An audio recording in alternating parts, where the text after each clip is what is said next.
In this world, there's one man who refuses to follow the script. We have rules here, you know that. And if you don't follow the rules, then what are we? One man stands tall in the face of adversity. But it ain't about how hard you hit. It's about how hard you can get hit and keep moving forward. A man who rises above the ashes of hot takes. What do you care what they say? Easy for you to say they all love you. It's just noise, man. You're really good at it. You might be great. That man is Nick Kostos.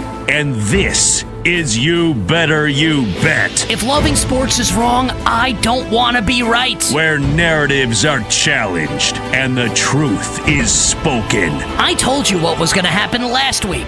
If you didn't listen, that's on you. This isn't talk, it's perspective. It's not what you look at that matters. It's what you see. This is You Better You Bet, presented by BetMGM on Westwood One Sports. What's up, everybody? Happy and merry, wonderful Sports Wednesday to you and yours. This is You Better You Bet with Nick Kostos on Westwood One Sports, as we bring you the fastest show in all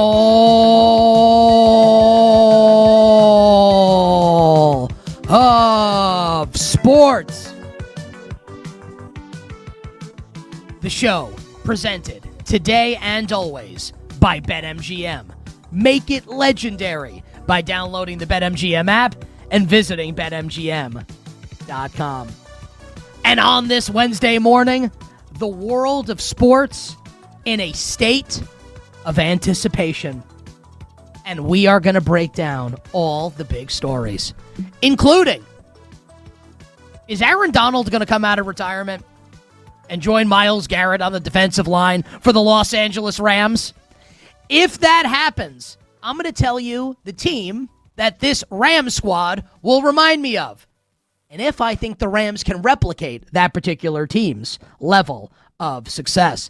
We will also get into the Stanley Cup Finals, Game 1 last night, and why I think the Carolina Hurricanes are in big, big trouble against the Las Vegas Golden Knights. The Knights holding a 1-0 series lead after last night's thrilling 5-4 victory. And I will attempt to answer this question on the minds of Chicagoans and Chicago sports fans everywhere. Is the Madden curse getting set to hit Caleb Williams, Ben Johnson, and your Chicago Bears? Two awesome guests will join us on the show today. Jason McCourty of ESPN. Love Jason McCourty. He'll stop by next hour on the show, talking all things NFL. And legendary sports broadcaster. And the reason why, I'm going to say, I've said this to him in the past, in the interactions him and I have had in the past, but, you know, I don't claim to be Leo Messi. But back in the day, I was a pretty good soccer player. It was the one sport I was really good at. And all my soccer trophies as a kid, not that there were that many, but I did get some, all misspelled. My last name spelled like Bob Costas.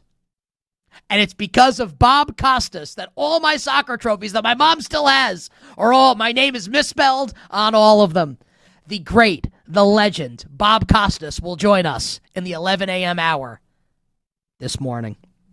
310-840-4910 is the phone number. YouTube.com/@thecostos. I am on all social platforms at the Kostos, TheKostos. And I'll tell you how I'm betting Game 1 of the NBA Finals to close the show today. And that is where we officially begin the wonderful Sports Wednesday edition of You Better You Bet. As we, dear listener, we, dear viewer, you and I, all of us, stand on the precipice of history. Tonight, San Antonio, Texas, Game 1. Oh, my God. Oh, yeah. It's here, baby. Game 1 of the 2026 NBA Finals. Victor Wembanyama and the San Antonio Spurs hosting my New York Knicks. In about 6 months, when the NBA Finals draws to a conclusion. It could be like 3 weeks long. We'll see. Whenever the NBA Finals ends over the next 2-3 weeks, one of these teams will be crowned champion. And the storylines in this NBA Finals, bountiful. The storylines, plentiful. The storylines are awesome. Let's start with the Western Conference champion, San Antonio Spurs. It is and I'm not the biggest science fiction fan. Like, I like Star Wars, I like some sci-fi stuff, but I'm not the biggest science fiction fan. But even I know, and I'm guessing you do as well. A common trope in science fiction movies, books, television shows is an extraterrestrial enters planet Earth and kind of tells us, the human race, what's actually going on in the universe. And in doing so, upends our belief about everything. Like, I thought this is the way things were. I thought this is how the universe worked. I thought we were alone in this galaxy. And in these stories, the extraterrestrial, that being, tells us that we are incorrect and our belief system is entirely upended. The easy analog to draw here, of course, is that extraterrestrial, that alien, is Victor Wembanyama. And if, and they're favored to do so, if Victor Wembanyama and the San Antonio Spurs, I'll get into the fan perspective in a little bit. If they vanquish my Knicks and the Spurs win the NBA championship, it will upend our belief system as to how the NBA works. Think about it, right? We have been told, and when I say we've been told, it implies that it's like some sort of conspiracy and it's not true. We know what the truth is. It's been the case our entire lives. That in order to win the NBA championship, you have to lose before you can win. You have to tumble down the mountain before you summit the mountain. And there are examples, obviously, throughout history of teams taking, not shortcuts, but maybe taking a quicker path to the top than we've seen throughout history. The most recent example, of course, is the Oklahoma City Thunder, who were the 1 seed a couple years ago, lose in the second round to the Dallas Mavericks, and then come right back last year and win the NBA championship. But even the Thunder had to take a lump before they got to the top. If the Spurs win the championship this year, it throws everything out of whack. They will be the outlier. They will be the difference. They are going to, potentially, and in the betting market, they are the favorite to break the game of basketball as we've known it. To fundamentally change the way we view champions. And more specifically, who can actually win the championship. We don't see teams like this in the NBA. We don't see players like this in the NBA. And even if you want to talk about Magic Johnson in 1980, his rookie year, and 42 points in the clinching game against Philadelphia in the absence of Kareem Abdul-Jabbar. Like, sure, Magic was obviously unbelievable early in his career. He had Kareem Abdul-Jabbar. Like, Victor Wembanyama here in year 3, Wemby is the show. Wemby's the star of the team. Wemby's the Kareem Abdul-Jabbar of this team, and he's the Magic Johnson of the team. We've actually never seen anything like this. It even feels different than LeBron in 2007, where the Cavs enter that series. And look, it's a different opponent, but the Cavs enter that series as a big underdog against the San Antonio Spurs. The Spurs are favored right now to win the NBA championship. Their best player is 22 in Wemby. Stephon Castle is 21. Dylan Harper is 20. You never, literally, you never see this. You never see it. A historical outlier. And we could be, and I hope it's not the case, as a Knicks fan, we could be 2.5, 3 weeks away from this series, this NBA Finals, which tips off tonight in San Antonio, serving as the launching pad for what could be one of the greatest careers of all time in any sport, authored by Victor Wembanyama, and the potential start of a new dynasty.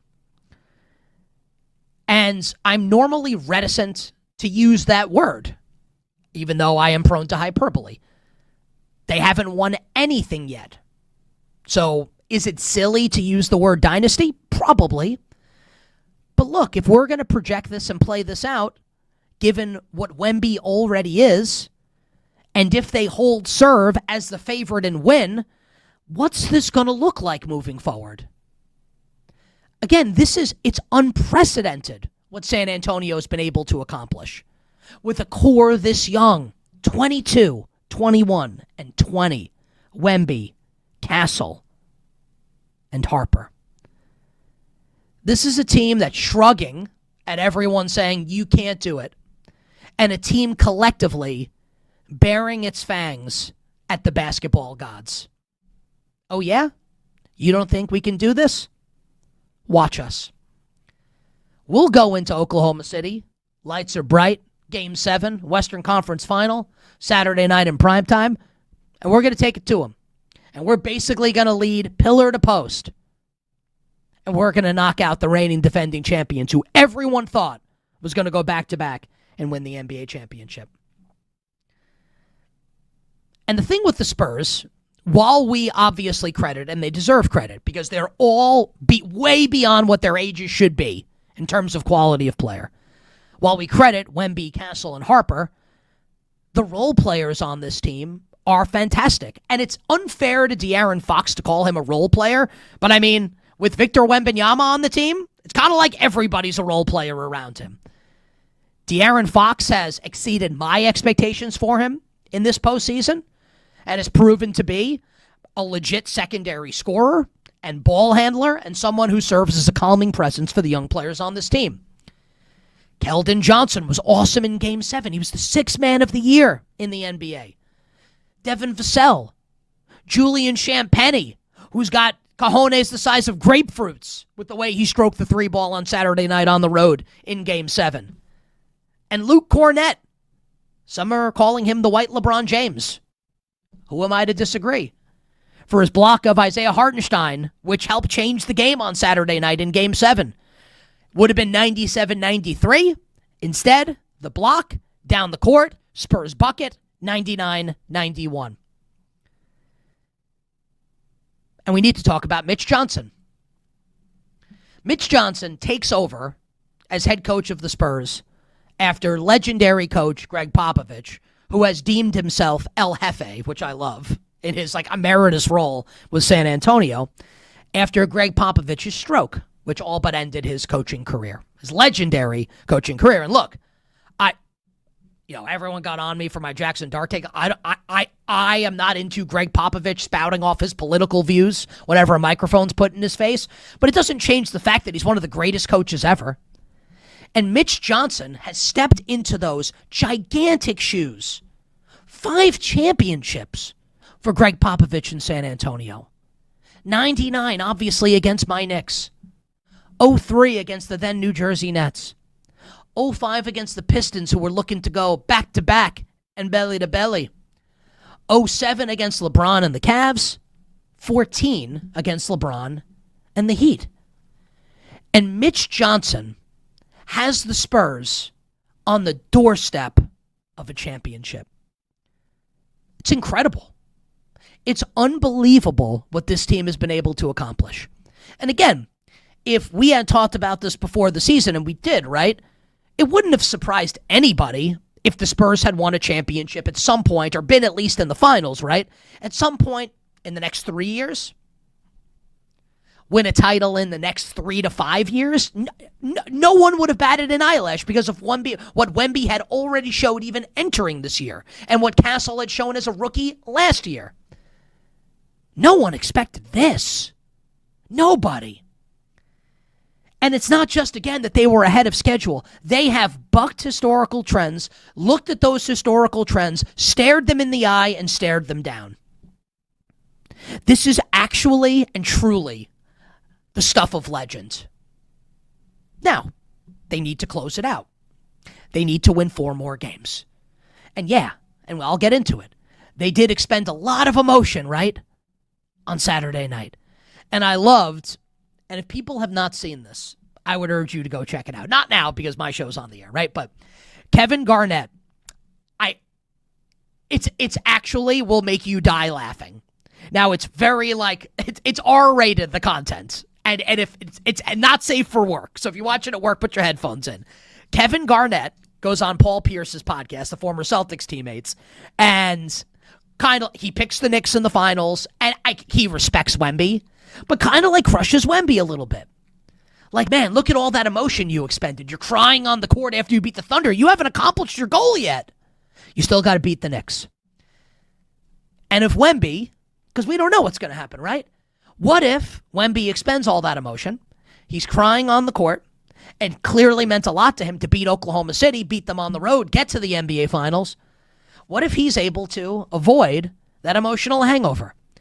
There are people in life that I'm not one of them. I used to get hammered and feel like crap for days. And that was when I was younger. There are some people who get bleep-faced and are fine the next day. They can avoid the physical hangover. What if this Spurs team can avoid the emotional hangover? And what that will mean? It will be stunning if and when that happens. And again, not hyperbole, right? With the way I phrased it, the way I put it. It will upend our belief system in how the NBA operates, how championship teams are constructed, and the path that championship teams must take. Where there are bumps and forks in the road, it is never a straight line. And right now, the San Antonio Spurs are on a straight line to the 6th championship in franchise history. And then, there's my New York Knicks. The Eastern Conference champion, New York Knicks. The loser, New York Knicks. The downtrodden, New York Knicks. The New York Knicks, who have left their fans more often than not this century disgusted, apathetic, wallowing in the pit of misery. This team has a chance, this construction of players, to take away all that hurt, all the apathy, and make it all worth it. Now, I know that a lot of you, and I understand, I get it. A lot of you hate Knicks fans. We are a pretty vociferous, loud bunch. Boisterous, maybe a little arrogant. I get it. We are. But I think in your heart of hearts, even if you dislike us, and I understand some of the reasons why, you have to acknowledge what we have been through. And we are not alone in that. And I've never said that. Look at fans of, to use another New York team, like the New York Jets. If you're in the NFL, Cleveland Browns. You're a Buffalo sports fan. I understand that Knicks fans are not alone in this quest to see their team win a championship. I understand. But we are one of those fan bases. We are.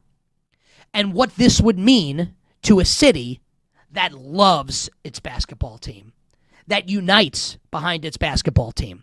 And the insinuation there is not that other cities don't unite behind their team, just that the Knicks are absolutely one of those franchises. Leon Rose and Worldwide Wes take over this team. Down, down, down, way in the depths. As they say in Office Space, deeper and deeper, way, way down. And turned into King Midas. Washing away the memories of Isaiah Thomas. Washing away the memories of Phil Jackson. Of scandal. Of losing. Of losing. Of losing. And making all the right moves. Jalen Brunson. Best free agent signing in the history of the league? You can make the case. The trade for OG Anunoby. Dem picks. Mikal Bridges. The cold-blooded trade of Dante DiVincenzo and Julius Randle for Karl Anthony Towns. Firing Tom Thibodeau to bring in Mike Brown. Everything they have touched has turned to gold. And as a Knicks fan, today, on this Wednesday morning, ahead of the NBA Finals, if you'll allow me to indulge myself for a moment here, as a Knicks fan, I can't help but think about my childhood. And I'm not trying to be hokey when I say this. We're all big sports fans, right? And I think about my devastation in 1992. And I'm 9 years old. I'm not quite 9, about to turn 9. The Knicks take the Bulls to 7. And I am sure if I were the age I'm at now, I would know that the Bulls were going to win that game. Just like I thought the Knicks were going to win in 99, and I'm sure if I were the age I am now then, I would know that the Spurs were going to win, even if I want the Knicks to win. I was convinced the Knicks were going to beat the Bulls in 92 in that Game 7. They get blown out. 93. I was wise enough, I was smartened up enough to use a wrestling term in 93 to know that when the Knicks were up 2-0 in the series, and the Knicks were the 1 seed in 93, like up 2-0, win the first 2 at the Garden, then lose 3 and 4 in Chicago, and then the Charles Smith game in Game 5, I was smartened up enough to even know at that point at age 9, almost age 10, that the Knicks were not going to beat the Bulls. 94, Starks rejected at the end of Game 6 by Hakeem, who barely gets his hand on the ball. And then obviously Game 7. Ewing's finger roll in 95. Players wandering off the court during a fight against the Miami Heat. Players getting suspended, losing in that series. Losing to Indiana. Losing to the Spurs in the NBA Finals. It all officially crumbling down Game 5 in 2001 at the Garden against the Toronto Raptors. That, for all intents and purposes, that was it. And everything that's happened since then. And I can honestly say, and it's been brutal. It's been terrible. Now, I'm blessed as a sports fan. I've seen my favorite baseball team win multiple World Series. I saw my favorite hockey team win Lord Stanley's Cup.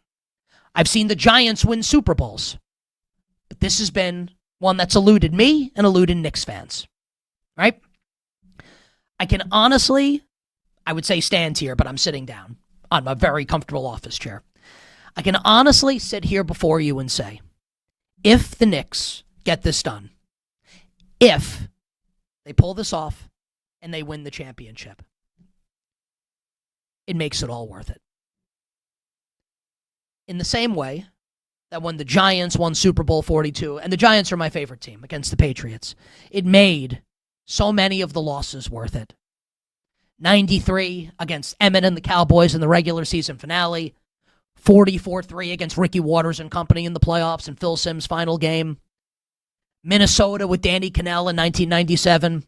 The Super Bowl 35 against the Ravens. January 4th, 2003, blowing the lead against the 49ers. It made it all worth it. In the same way, it'll all be worth it if the Knicks win the NBA championship. And the juxtaposition between these teams and these fan bases, it's fascinating. San Antonio, 12 years out of the NBA Finals. Feels like longer than that, right? It's only been 12 years. In search of a 6th championship and the first in a new era with a very likely future all-time great. In 99, the Spurs were in a similar situation, having not yet won a title, obviously.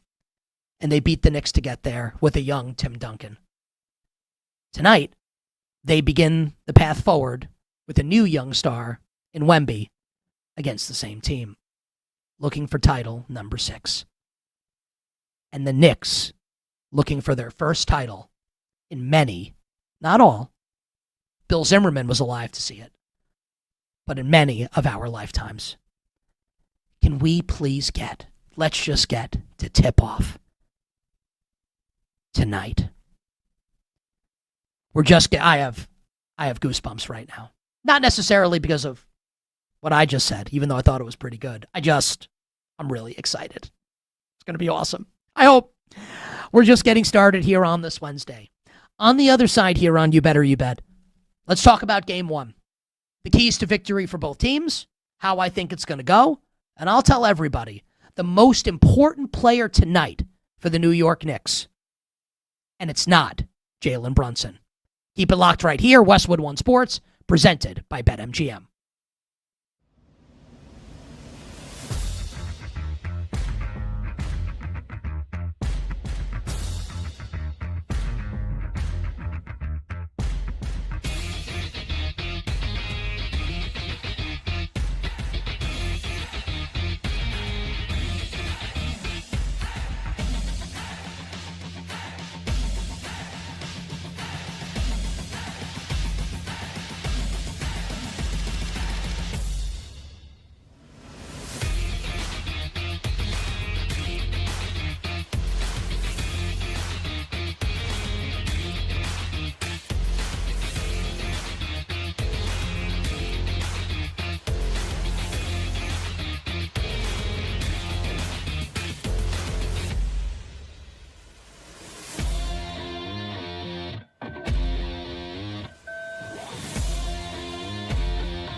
The lack of experience is a strength of us.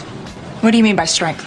Because we can do impossible stuff because we don't know it's impossible. Now, back to You Better You Bet with Nick Kostos on Westwood One Sports. This segment on You Better You Bet sponsored by Progressive Commercial Insurance, protecting your business vehicles 24/7. See if you can save at progressivecommercial.com, progressivecommercial.com. Kenny, do me a favor. I'm going to have you replay that soundbite from Spurs star Victor Wembanyama talking to ESPN's Malika Andrews in a second here. I want everybody to just really listen to what Wemby has to say here. Listen to the words he's saying and what they mean. Kenny, take it away. Again, Victor Wembanyama to ESPN's Malika Andrews. The lack of experience is a strength of us. What do you mean by strength? Because we can do impossible stuff because we don't know it's impossible. Okay. So Victor Wembanyama is 22 years old. I would like for everyone to put themselves in the shoes that I'm about to lay out for everyone. And look, maybe you, the listener and viewer, are of this age. I don't mean this as an insult, what I'm about to say. I was that age once, and only with the benefit of getting older can you realize how much you don't know when you're young. In the same way, someone 20 years older than me would look at the things that I say and be like, what an idiot, probably. It's all relative, right? Victor Wembanyama is 22. Now, let's say, and I don't have to do this, thankfully, in my role, in my job, right? I never have to interview anyone. I'm not in a corporate position like that. I'm a talk show host, right? So I don't have to sit with anyone and be like, hey, what are your career goals and your aspirations? If I did, which I don't, but if I had to sit and interview a 22-year-old and say, hey, this job, you seem a little inexperienced for it. What makes you think you can do it? If that kid responded back to me, and when I say kid, I don't mean it in an insulting way, but look, once you reach a certain age, you refer to younger people, everyone's a kid that's younger than you. It's a weird phenomenon, but it's the truth. If that kid said to me, well, my lack of experience is a strength because I don't know what's impossible, and thus it becomes possible, I would be thinking, how much pot does this kid smoke? What's this person talking about? What? But Victor Wembanyama is not your average run-of-the-mill 22-year-old. Your average run-of-the-mill 22-year-old does not, in whatever the analogy would be to his or her respective life position, does not go on the road and beat the Oklahoma City Thunder in Game 7 of the Western Conference Final, or even get to the Western Conference Final at this stage in their life and career. So again, maybe he's just the outlier. But think about that quote. We don't know what's impossible, and thus it makes it possible. What? You on drugs? What the hell are you talking about? And yet when he says it, you think it might actually be true. The big question, in essence, surrounds the San Antonio Spurs for this series. And if you want to pick the Knicks in the series, or if you're a Spurs fan and you're a little concerned about how this is going to go, it's a pretty easy narrative, and I constructed it for you in the last segment. Kevin Garnett talked about it on Paul Pierce's podcast in a very X-rated way, which was very funny. Are the lights going to be too bright? Is the emotion that they expended, and look, there are side-by-side comparisons, and it doesn't mean that the Knicks are going to win, but it's interesting, right?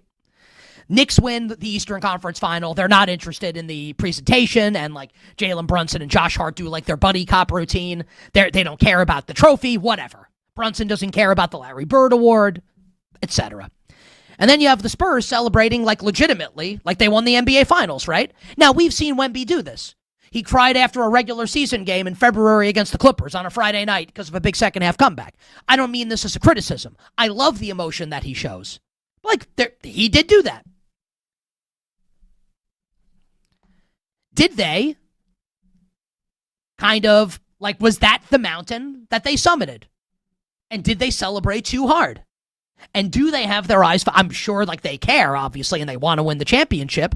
But in a way, could that have been their championship? They'll never say that after the fact, before the fact, during the fact, but let's see what happens, right? Let's see if they show the same poise and resolve and focus after beating the Thunder, all the emotion afterwards. Can they carry that over against the Knicks? I'm not saying they can't. I'm just saying it's interesting. Now, when I think about the series and how it's going to go, and the most important player for the Knicks. Now, I want to really parse through this. Obviously, Jalen Brunson's the most important player on the team. He is the captain. He is, like, you walk around New York City, and I do because I live here. The amount of Jalen Brunson jerseys, like Jalen Brunson is every kid in New York's favorite player and is going to be for a long time. He's the star of the team. He's the best player on the team. He's the leader of the team. There's no question about it. But with the way these teams are constructed, San Antonio is kind of built right now, and it didn't manifest itself in the NBA Cup final, which the Knicks won, and in some of the regular season meetings between these teams. But look at how the Spurs just defended Shai Gilgeous-Alexander, right? Where you're sending waves of defenders at Jalen Brunson. And SGA is a good amount taller than Brunson. Like, here's Steph Castle. Here's boom, boom, boom. And when you get to the rim, here's the final boss of rim protectors in Victor Wembanyama waiting for you. Who's, 9 feet tall, and you can't teach that. In order for Brunson to get his in this series, and to be clear, getting his means 27 points. Not like, obviously, he's going to score. He'll get to the line, etc. He's not going to get goose-egged, right? But in order for Brunson to get his and do what Jalen Brunson is capable of doing, like James Harden is not playing defense in the series for the Spurs, right? He's not going to be able to flambe anyone off the dribble like he did in the Cleveland series. In order for Jalen Brunson to get his, it's going to require two players to really do their thing. And Karl Anthony Towns is actually on the outside of this for me, of this particular one, even though he's of vital importance as well. It's Mikal Bridges and OG Anunoby. The two stellar wing defenders, and honestly, with the way the postseason has gone, especially for Bridges, shot makers for the New York Knicks. And specifically, OG Anunoby. We'll see what happens with Mitchell Robinson heading into tonight's game. Kind of an underreported storyline a little bit. So Mitchell Robinson has a broken pinky, which is actually like a fracture of the metacarpal. I think that's what it's called, which is a hand injury. This is like a boxer's injury. So Mike Brown said it didn't happen during a game or during a practice. It feels like, I'm not reporting anything. There are whispers. I am not reporting anything. Like he punched something. And that's what caused this injury. I'm not saying that's what happened. It's a boxer's injury. It's not a pinky injury. It's like a hand injury. It's a bone like leading into the pinky. If Mitchell, I think he's going to play tonight. He's questionable. He practiced. The spread of the game is 4.5. I think he's going to play. Even if he does, let's say he plays and he's not 100% effective. I think the Knicks are going to put Anunoby on Victor Wembanyama quite a bit. Now, Wemby's got the size on Anunoby, obviously. He's taller than OG. OG is really strong. He's one of the best defenders in the league. And as far as a wing, like he's a better defensive version of Jalen Williams, of J-Dub for Oklahoma City. Can OG have success defensively against Victor Wembanyama? And can OG and Mikal Bridges make enough shots to open things up for Jalen Brunson on offense? Because Brunson's going to need that going up against San Antonio. He's going to need Karl Anthony Towns to do his thing to try and draw Wemby away from the basket. He's going to need OG Anunoby to make his threes. Need Mikal Bridges to make a three-pointer. Need Mikal Bridges to make an elbow jumper, a fadeaway jumper. And if that happens, Jalen Brunson go and get his. And the Knicks can absolutely win this series. But it can't be Brunson alone. If this is going to be a series where you are not getting a great effort from OG Anunoby, a great performance from OG, a stellar performance from Mikal Bridges, the Knicks are going to lose. They just are. And I'm a Knicks fan saying that. Now, the good news for Knicks fans, They've both been awesome in this postseason, Bridges and Anunoby. And Anunoby survived the hamstring scare. And, wasn't great early on in the series against Cleveland, but they swept anyway and won every game by 1 million. So my confidence level heading into this game tonight is actually pretty high for my New York Knicks. As we've talked about, and they haven't played since Memorial Day. It's been like 10 days since the Knicks. Feels like it's been forever since they played, right? The Knicks enter the NBA Finals on an 11-game win streak. To reiterate the point that I've made, the Knicks are the 5th team in the history of the league to have an 11-game postseason win streak. 89 Lakers, 99 Spurs, 01 Lakers, 17 Warriors, 26 Knicks. The 89 Lakers are the only team in that group that didn't win the title. Magic Johnson and Byron Scott both got hurt. Isaiah and the Pistons swept. The rest all won. The Knicks enter the NBA Finals with literally the best 11-game run in the history of professional basketball, regular season or postseason. I would be stunned if OG and Bridges didn't play well. And if OG and Bridges play well, it will mean Brunson gets his. And if that happens, I think the Knicks are going to win. Give me the New York... I almost don't even want to say it. I think the Knicks are going to win the championship. I'm oddly confident. I'm going to stop short of guaranteeing it, of course. I'm not going to Joe Namath or Mark Messier it. I'm not going to guarantee anything. They can lose, and if they lose, I'll be crushed. As crushed as you could be at almost 43 years old with a wife and kid, with bigger problems than favorite NBA team winning a championship. As crushed as I could be at this stage in my life if they don't win. I would trade right now none of my other favorite teams winning a title for the next 10 years for the Knicks to win this championship. I hope and pray it happens. And I actually think it will. What could go wrong? On the other side, is Aaron Donald going to come out of retirement for the Los Angeles Rams? And what does it mean if he does? We'll get into it next.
Here's what I would tell you guys overall, too, is, Aaron's a guy that I stay really close in touch with, and I know the respect that he has for Miles. Talk to him about the opportunity to be able to bring him on board. If Aaron decides he wants to dust him off at the age of 35, I bet you he could still do it at a pretty high clip. Now, back to You Better You Bet with Nick Kostos on Westwood One Sports. BetMGM players will receive an NBA Finals odds boost token. To use the token, add a wager made up of NBA playoff bets to your bet slip and activate the token. If you win your wager, you'll receive extra winnings and unrestricted bonus dollars. Download the BetMGM app and visit BetMGM.com. Speaking of our friends at BetMGM, the Los Angeles Rams, the Super Bowl favorite right now at plus 500. My question to everybody, what is the price if Aaron Donald indeed comes out of retirement? So Pat McAfee of ESPN said yesterday on his show that he texted Aaron Donald, and Aaron Donald, I'm paraphrasing, said, hey, I'm paraphrasing. Pretty cool that Myles Garrett is there. I would consider it, need to find the fire in my belly. Sean McVay's being asked about it, and now obviously was the voice of Rams head coach Sean McVay coming back from break. And look, I know a lot of you got mad at me yesterday for my take that the Rams are not all in because they took Ty Simpson, and that's fine. Reasonable minds can disagree. I think I'm clearly right, but that's all right. And also, just for everyone that's like, well, look at what all the reporters are saying after the fact. The LA Rams, like right, wrong, or indifferent, I would do the same thing if I were these reporters. The same thing. I'm not criticizing the reporters. The Rams work overtime to basically get people like me to get their side of the story out. They're really smart. And again, I don't think there's an ethics breach here or anything like that. I'm just saying. Like, are we not aware that this is what goes on? I'm just saying. Now, even with me saying that I don't think the Rams are fully all in, I love the Myles Garrett trade. That's kind of what was lost. Yeah, I think they are the Super Bowl favorite. They are the most likely team to win the Super Bowl. It doesn't mean that they'll win it. Let's say Aaron Donald comes out of retirement to join Myles Garrett on this Rams defensive line. We're talking two surefire first ballot Hall of Fame players. Now, Donald's an interesting case because he's been retired for a couple years, right? 3-time Defensive Player of the Year, Aaron Donald. Garrett's won 2. Donald, 8-time first-team All-Pro. Myles Garrett, 5-time first-team All-Pro. Like, this will evoke memories in terms of Hall of Fame tandems. The 2000 Ravens. The 85 Bears. The 02 Bucks, who had 4 Hall of Famers on that defense. The 61 Packers. The 70 Steelers.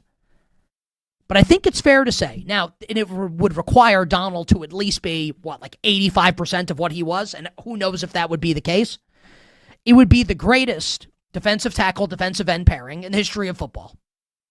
And I don't think there's any argument against it, if Donald can be even close to what he once was, along with Myles Garrett. The team that it reminds me of, and this team won the Super Bowl, and I'm not insinuating that the Rams will win the Super Bowl. They could very easily not. The team it reminds me of, and the 07 Patriots would be a good example as well, who loaded up after losing the title game to the Colts and blowing that 21-3 lead in Indianapolis with Randy Moss and Wes Welker and others. It's got a little 94 San Francisco 49ers vibe to it. After losing back-to-back title games to the Dallas Cowboys, here's Deion Sanders. Here's Ken Norton Jr. Hell, even Richard Dent came over to join the San Francisco 49ers. Remember Richard Dent, San Francisco 49er? That's kind of the vibe that I get with this Rams team. They will be an even shorter price than they are now to win the Super Bowl. Will they win it? Maybe. But yeah, I think you're nuts if you don't look at what they're doing, if Donald comes out of retirement, and compare it to some of those teams that I've referenced in the history of the league. Hour 1 done, hour 2 for you coming up on the other side. We will talk Stanley Cup Final Game 1 next hour on the show, but we will start the hour talking NFL with the great Jason McCourty here on Westwood One Sports.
odds in the business are on You Better You Bet with Nick Kostos. Hey, this is Joe Buck, and you have done it. You have found it. You are listening to You Better You Bet. Great decision.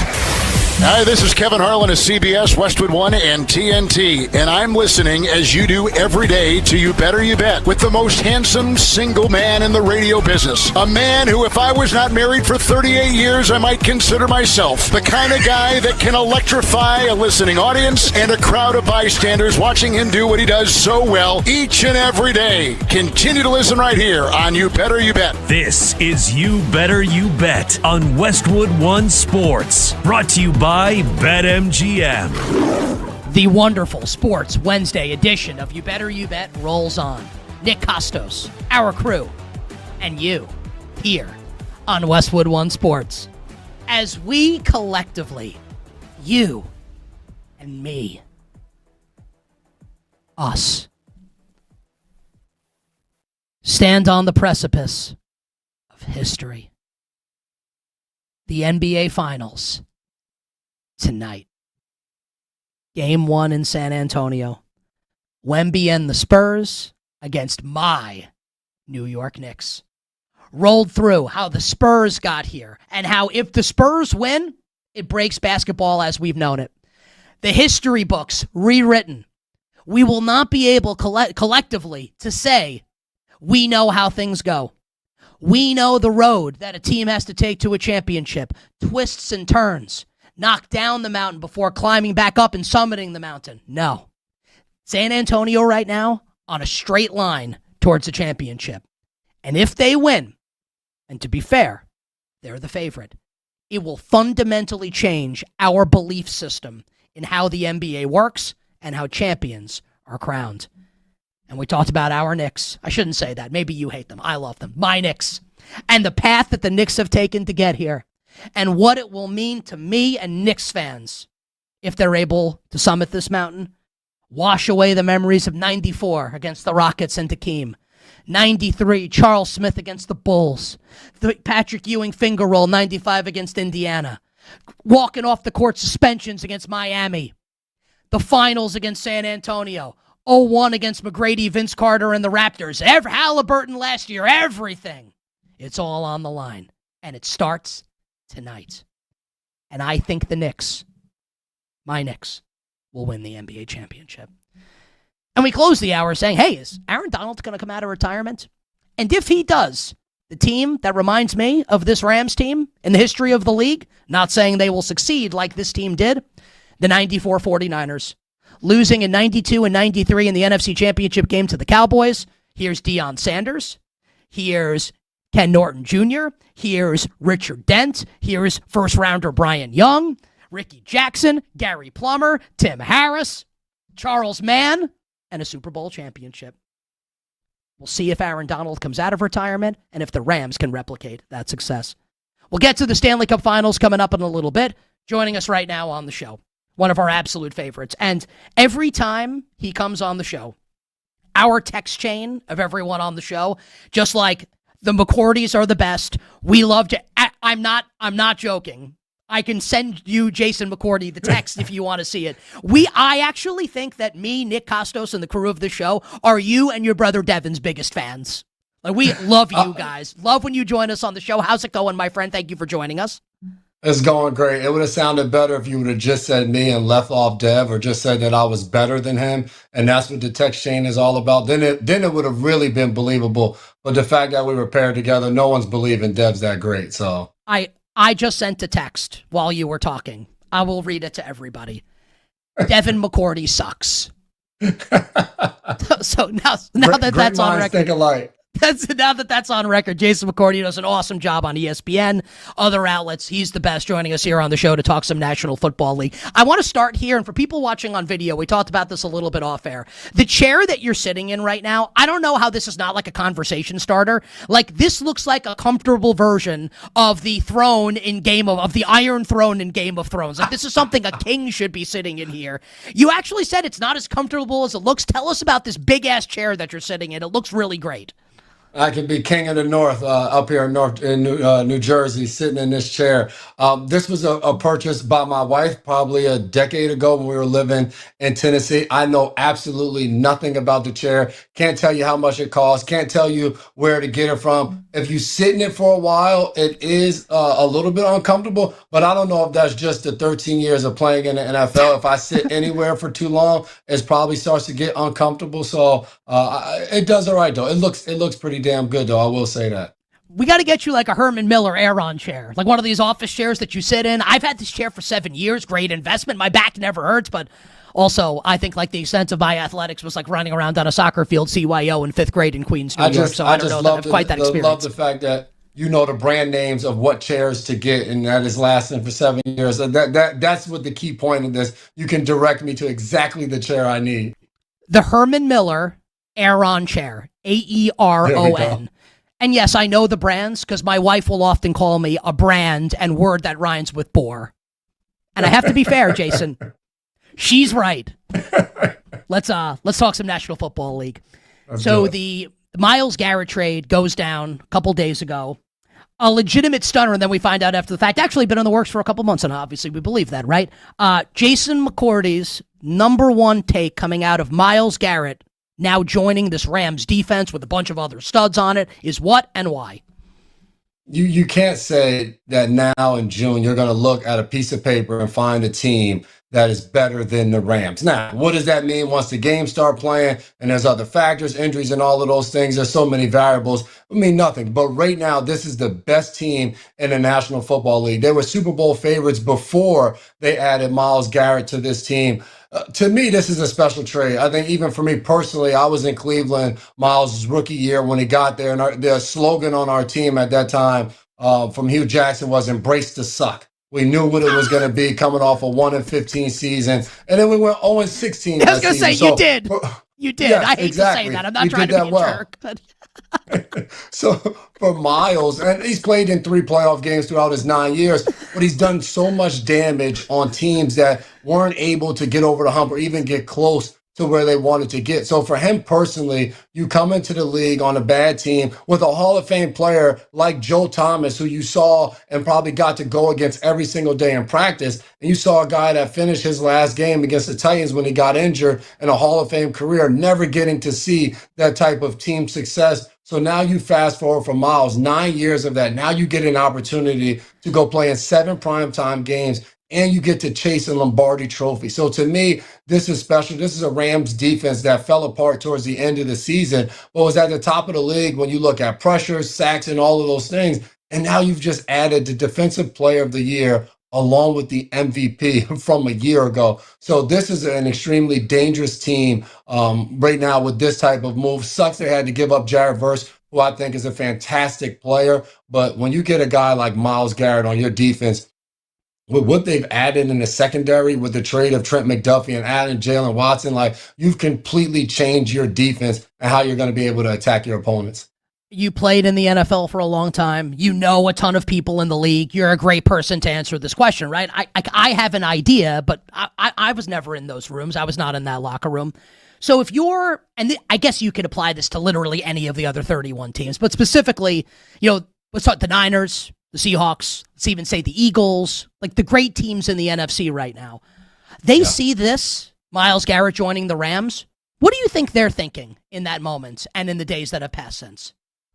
How the hell are we going to block all of these guys up front? People are mentioning Aaron Donald coming out of retirement on that team as well. But I think whenever you're in a division or you're in the NFC, whatever you're preparing for an opponent, you don't get into the things that we love to talk about in the media, where we start talking about how unbelievably talented this team is. And all you're thinking is X's and O's. If you're Mike McDonald, you're like, all right, how do we neutralize Myles Garrett by also giving attention to Byron Young and now Kobe Turner in the middle? What are the things we're going to have to do? Do we want to run the ball directly at Myles to try to tire him out and make him have to play in the run game? Like all of those type of things is what's going through your mind. You're not thinking about the magnitude and how cool. You're just thinking of the X's and O's. What do we have to do to execute to beat this team? We've seen in the past, like just because a team may be better on paper or have so much talent, it doesn't mean you're going to have the advantage on game day. There's so many things that go into it. So I think for those teams, if there's moves left to be made, you're thinking, what can you do now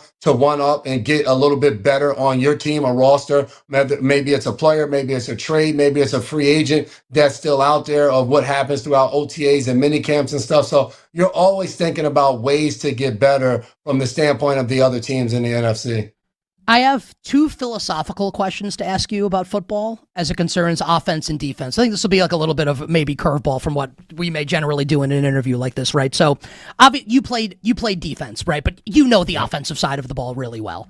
So let's say you are an offensive coordinator or an offensive coach. It could be a team in the NFC West or a team that has to play the LA Rams. What is your, and again, like, you knowing that Sean McVay kind of knows what you're probably going to do to try and get away from Myles Garrett or try and have a successful offense against this defense, what would your agnostic of who's on your team, what would the game plan be to attack this defense now with Myles Garrett rushing the passer? Yeah, a lot of it has to do with what are your strengths on the offensive side of the ball as well.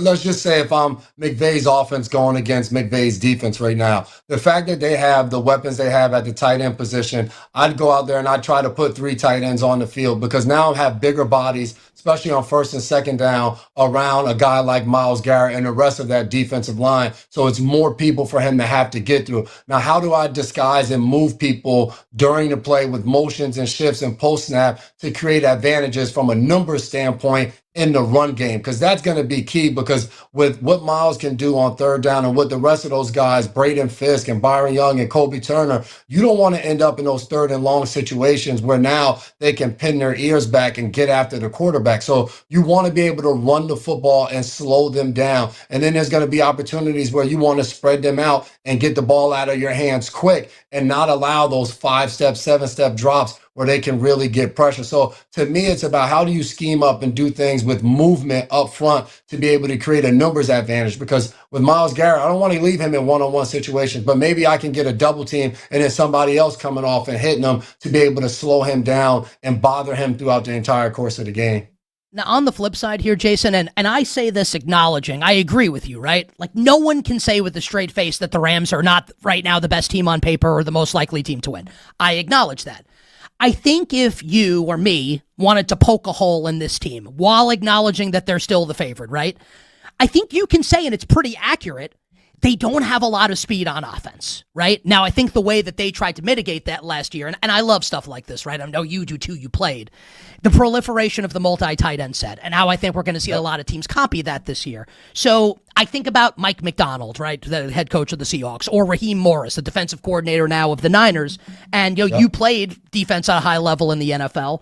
Do you think teams are going to be able to, now with a year of tape to study, be able to more shut down this multi-tight end, like the 12, 13 personnel that the Rams run here? Because I think if you can do that, you can maybe expose, and you know way more than maybe I'm wrong, maybe you can expose their lack of speed on offense. So what about that? Teams trying to slow down Parkinson and Higbee and Terrence Ferguson and now rookie Max Clare and all the tight ends. To your point, Mike McDonald and company are watching every single Rams game throughout the course of this offseason and figuring out how to attack that. And it's not really about shutting it down. It's more about this offseason. How many different looks can we give that 3 tight end set? What now you go back and you crunch all of the numbers. What are the things that they like to do most out of? What slight things can you find where maybe the tight end's on a little bit or off a little bit that dictates maybe the type of route he's running, whether it's pass or run, all of those small nuances that you're trying to figure out. So I think for McVay, he's thinking the same thing. He's going back and he's watching all of the clips and the 13 personnel and all of those things with the 3 tight ends. And what can we do differently out of this? How else can we find ways to expose what defenses are going to attempt to do when we're going out there and preparing? I always look back when it comes in talking about Sean McVay to the Super Bowl I played in against him. And I remember the lead up to that game, all playoffs in the second half of the season, we decided, I remember during our bye week having a conversation with our cornerbacks coach, and he said, the strength of our team is in our secondary. Stephon Gilmore was a defensive player of the year caliber player. We had J.C. Jackson, who was a young up-and-coming star at the cornerback position at the time. Jonathan Jones, myself, and then the safeties we had. It was like, we're going to play man-to-man against everybody in your face, and we're going to give our D-line time to get home.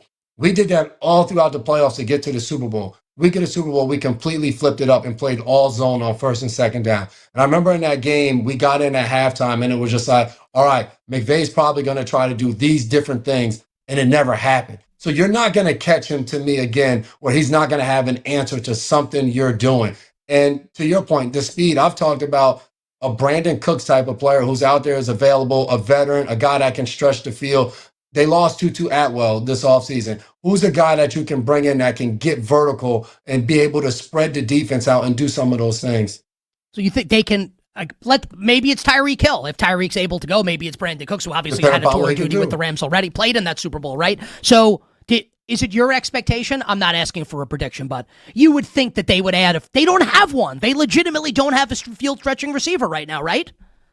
And I think that's what like this time of the year is for. They're out there at OTAs. They're going to be out there at minicamp. Now you get the chance to go out there and evaluate what you do have. That's why you see so many veterans, the Deebo Samuels, the Stephon Diggs, the Tyreek Hills of the world. Some of these guys that aren't signed yet because teams are looking at them, some of those guys as older players. So it's, what do I have in my young guys throughout this springtime? And if we get through that and I don't like what I see, well, now I can go out there and sign one of these guys for training camp because I know they're getting ready and they're preparing on their own. So I do think that's they've already gone all in. They've done so many things to be able to go out there and win a Super Bowl this year. If they feel like they're a speedy wide receiver short, absolutely they're going to go out there and sign. Hell, they may try to make another trade to get a guy if they feel the necessity to do so. You don't make all of these moves and leave something blank that there's a question mark of whether you think you have enough at a certain position. Couple more minutes with ESPN's Jason McCourty here on the show. You better, you bet. Nick Kostos, Westwood One Sports. Jason, that leads us into an obvious question here. So on the show yesterday, I was actually surprised that a lot of people disagreed with me on this. Like, I understand the Ty Simpson pick, right? And how you want to make sure you have your quarterback of the future if you're going to trade all these picks. I guess it kind of feels like a half measure a little bit to me where, okay, like you want to be all in and you also want to have your quarterback of the future. You know, why not take, like if you want a speed receiver, why not take, I'm just using that as an example, Concepcion. Yeah. I look at this offensive line, it's not terrible, but seems a little flimsy. What about like Monroe Freeling? So I kind of looked at the Myles Garrett trade. Some people say you make the Garrett trade because you picked Ty Simpson. I look at it the other way. If you're going to make the Myles Garrett trade, then take someone that can help you win this year. Where are you at on this particular issue? I hadn't thought about that. It's funny, when the draft came up, I was kind of mad that they drafted Ty Simpson, not because of Ty Simpson, the player, but because of where they were as a franchise. I'm like, go out and get somebody that's going to help Matthew Stafford win a Super Bowl right now. Worry about the quarterback later. I don't agree with you. I think the Myles Garrett move, you make up, I don't want to say make up for it, but you're able to successfully achieve both things. You're able to say, we're building for the future. So if we do go out there and win a Super Bowl this year, we're not facing a 5-12 season the year after and having to take time to get some of those draft picks and hit on guys like Puka Nacua, Byron. Can I give you a counterpoint? Can I give you a counterpoint to that? If you win the Super Bowl, who cares? Who cares? And look, and people can disagree with that. I'm not saying I'm 100% right. That's just where my mind goes. Yes. Do you remember the last time they won a Super Bowl? The rumors the following offseason was, is McVay going to TV? Does he still want to do this after that 5-12 season? So I think if you're McVay, I'm with you as far as if I'm a fan, I don't care what the next few years look like if I was able to go to the parade and act a fool and have a blast. But if I'm Sean McVay and I'm still putting in the same amount of hours, I'm missing time with my wife and my kids and all of those things. Hell, I want to chase the next Super Bowl. I want to talk about the Rams if I'm McVay the same way we talked about the Patriots for 2 decades, where it felt like every single season they were going for it. So yes, you're going all in right now because you have an MVP quarterback who's 38 years old. You don't know how much longer he's going to play at an elite level. So you get a guy like Myles Garrett and whatever other pieces. But you believe in Ty Simpson enough that when he does walk away, all of those pieces you just used to build, hopefully can continue to get you over the edge and be a Super Bowl contender, because without Stafford's contract, you're still going to have more money to go out there and get other guys to build around your young quarterback. You've been very generous with your time. I both like and dislike that this has been an LA Rams-centric interview, but it's obviously the biggest story right now. So maybe final question, probably the final question. Again, you've been really generous with your time. So we acknowledge, right? Like we acknowledge our tribal, you a wrestling fan? We acknowledge our tribal chief Roman Reigns anyway, that the Rams are the Super Bowl favorite, right? If you had let's leave the AFC alone for a second. Yeah. If you had to pick the team in the NFC right now that you can say come playoff time, whether it's in LA or at their place, this team that you're talking about, the team that is best constituted in terms of personnel and a coaching staff, like the team that's got the best chance to beat the Rams this year in the NFC and represent the conference in Super Bowl 61. And look, it's June 3rd. You have the opportunity to change your mind whenever you want. But as of right now, who is that team and why? Oh, this is a tough one. Initially, I want to say Seattle. The reason, if I'm picking one just off of paper, talent, coaches, and all of that, it would be Seattle. My issue is that it's so damn hard to get back to the Super Bowl from one year to the next year that probability chances are it just won't happen. I'm going to say the Chicago Bears would be my sleeper type of team. Okay. What can they continue to develop into in year 2 with Ben Johnson, year 2 with Caleb Williams doing what he was able to do last year, learning on the job, but still showing us some of those traits that you can take over and win a game at the very end. Now, how do you continue to build that up to be able to play those first 3 quarters and all that the same way you play the last 45 seconds on a 2-minute drive to go win a game, and with some of the advancements they've made on the defensive side of the ball? I would say that would be my sleeper surprise pick rather than going with just the norm of teams. I would go on a limb and say the Chicago Bears. 1985 NFC Championship game. Chicago Bears hosted a little bit of a different defense there. Bears shut out the Rams en route to a Super Bowl win over the late, great Raymond Berry and the New England Patriots. Are you ready to put your name on it right now and say Bears-Rams NFC Championship game? I'm saying that half tongue-in-cheek. Yeah, absolutely. I'm ready to put my name on whatever I'm saying. I love it. I want the smoke. I'm good with it. So are you ready to say it right here on You Better You Bet? NFC Championship game, January 2027, Bears and the Rams. On June 3rd, absolutely, I'm ready to say it. If something changes, I may change that look, but on June 3rd, I'm all in my big-ass chair. Love it. Final question. Who wins the NBA Finals, Knicks or Spurs? Spurs in 7. Wemby time, baby. Dylan Harper, Jersey kid. Rutgers representing. Spurs in 7. Let's go. Can I ask you something? How is it possible that Rutgers had Dylan Harper? Forget it. Just be Dylan Harper, me and my show. They had Dylan Harper and Ace Bailey, and didn't make the tournament. How is that possible? Struggled in the Big Ten tournament as well. I don't know. Dylan Harper looks like Magic Johnson, and he's 20 years old. Ace Bailey went for they couldn't make the NCAA. They couldn't even lose in the first round. They didn't make the tournament. How is that possible? Dylan Harper has been unbelievable in these playoffs, like play after play. I watched the games. I have no idea how we didn't. I don't know. There was so much anticipation to that season. We've been bad in basketball for a long time, or I won't say bad. We've never been relevant, and we have both of those players. It's okay. Yes, yeah. I gotta represent from my. I'm a Fordham guy. It's okay.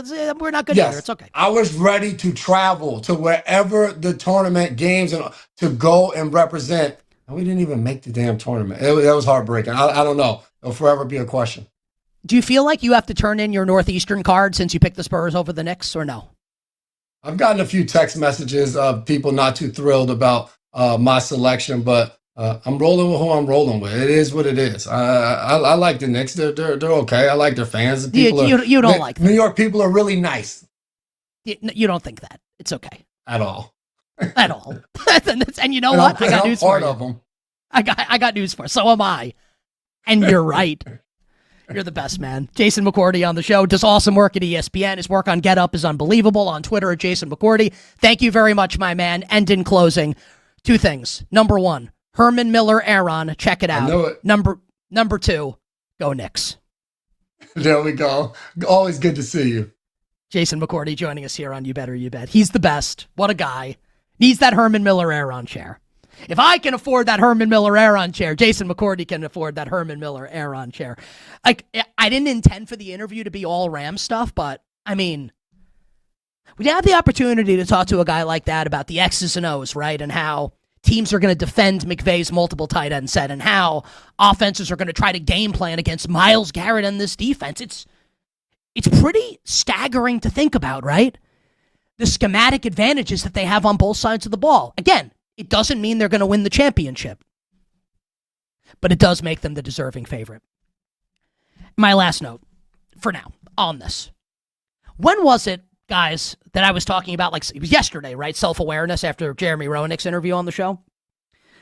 You know, it feels like everyone disagrees with my thought on the Ty Simpson pick. Do I have to? Is this a situation where I have to acknowledge that maybe I might be incorrect if everyone disagrees and I'm the one voice saying otherwise? Maybe I'm wrong. Maybe I'm wrong. Now, Kenny writes in the chat, what happens if the Rams need Ty Simpson? I got news for this. Is like the great Tom Moore quote, the former offensive coordinator of the Colts, when asked why Jim Sorgi doesn't get reps in practice. And the answer is, if we don't practice, we are effed. And if Peyton Manning gets hurt, we are screwed. Tyler writes in the chat, what happens if they sign Stephon Diggs to be the third receiver? Okay. Like Stephon Diggs is the 33 and they still need a speed receiver. They need someone they can depend on in a high volume role. If something happens with Puka, what happens if something happens to Devontae Adams? I understand the two timelines. Thought the Warriors tried to pull that off in the NBA famously, obviously. Like, I get it to a degree. It's just like, I think what everyone's failing to understand, and Jason laughed about it when I said it. He knows I'm right. And look, and I'm admitting that the other side might be right also. If you win the championship, who cares? Okay, like you win the title and then you go 5-12. Stafford retires and you go 5-12. Who cares? You won the title. That's the point. The point is to win a championship. But again, I stand before you humbly as someone who considers himself at least to be semi-self-aware. And I can accurately say, I might be wrong. I might be wrong. On the other side, we'll talk about the Vegas Golden Knights and the Carolina Hurricanes, Game 1 of the Stanley Cup Final, and why I think the Canes might just be in big, big trouble here on a Wednesday.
It's over.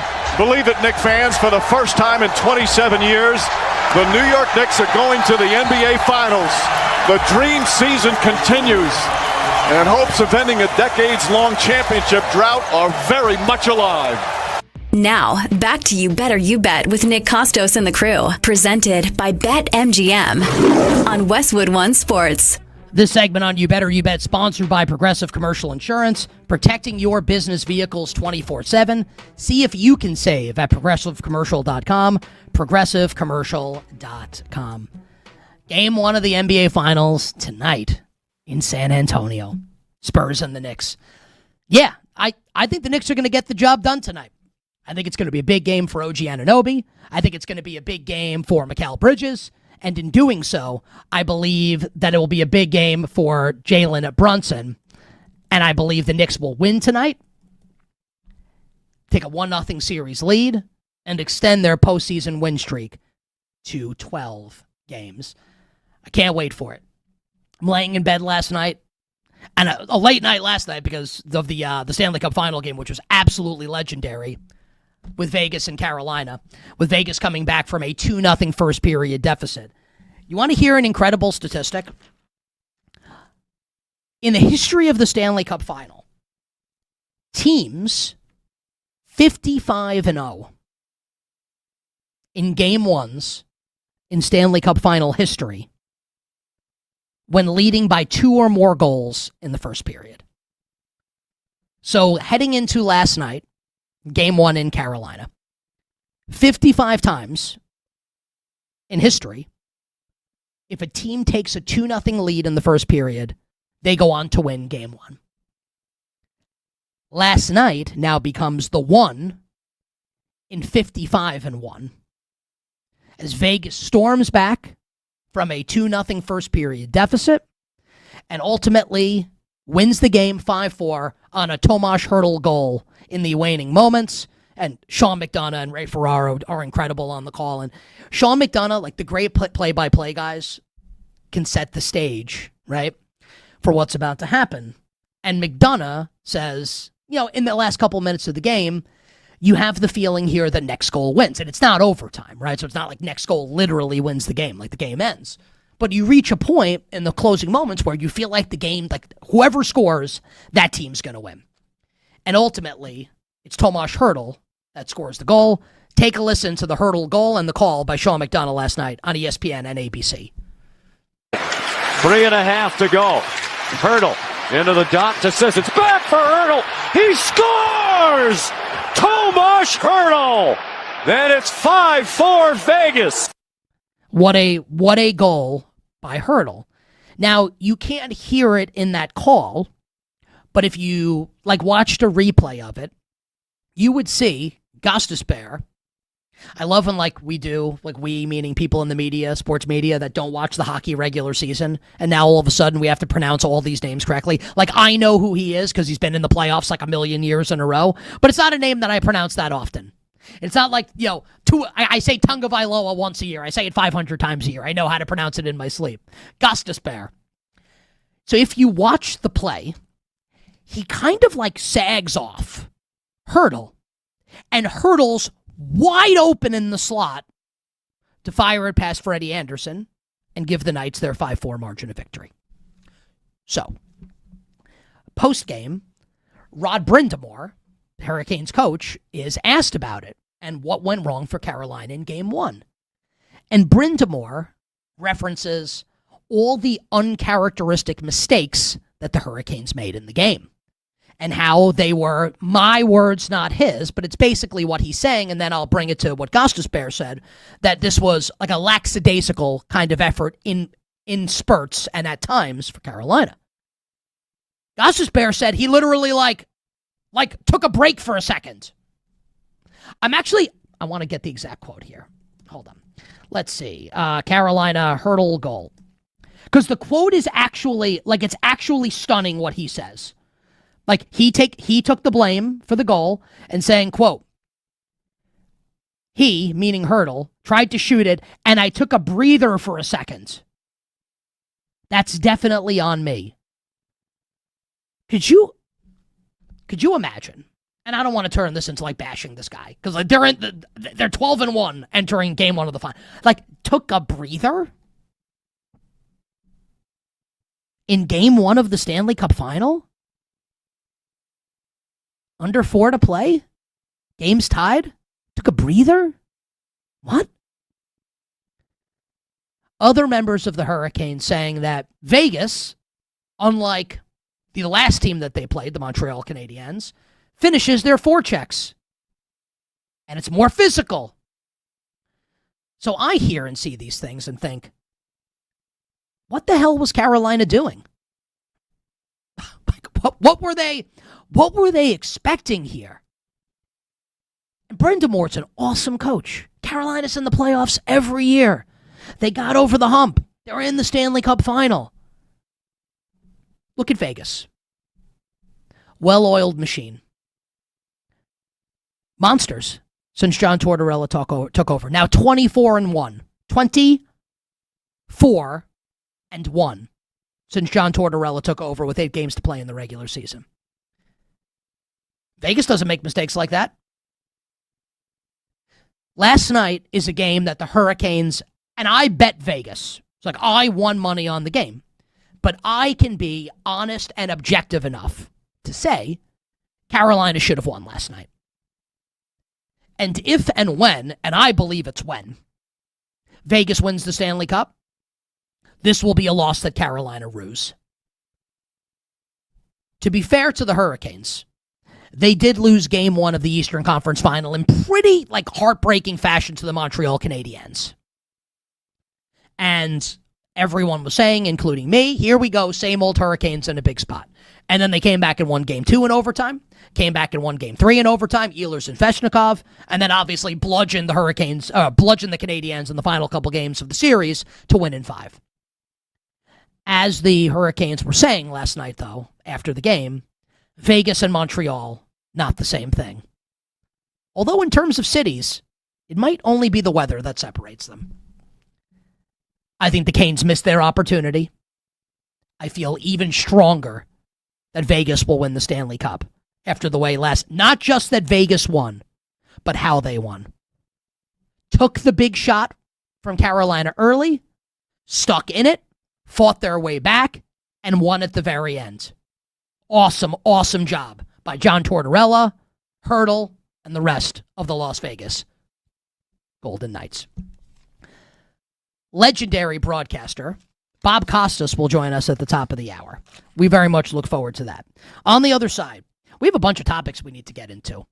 I want to talk about Christian Pulisic and the United States men's national team ahead of the World Cup, and a little sports broadcasting news for you that involves Russell Wilson and Draymond Green. We'll get to that next here on a Wednesday on You Better You Bet.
Now, back to You Better You Bet with Nick Kostos on Westwood One Sports.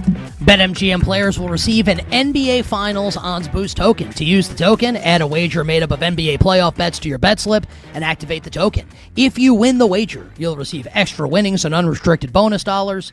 Download the BetMGM app and visit BetMGM.com today. So look, I'm betting the Knicks on the money line. Am I a Knicks fan? Yes.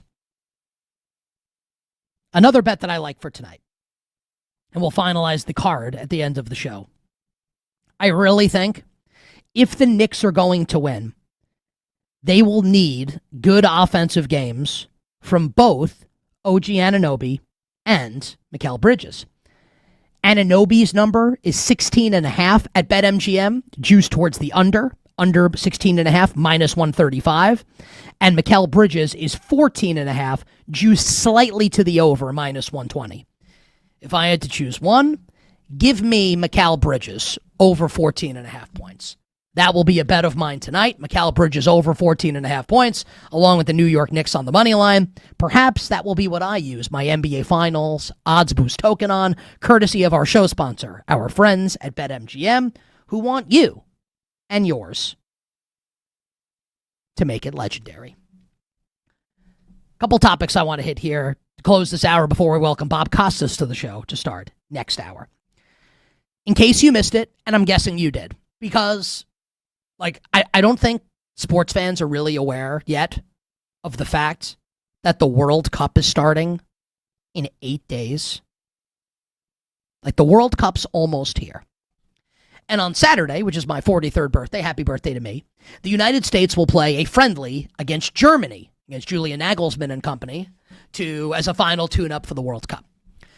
This past weekend, the United States played Senegal in another friendly, and Senegal has Sadio Mane. Senegal's a good team. And the United States won the game 3-2.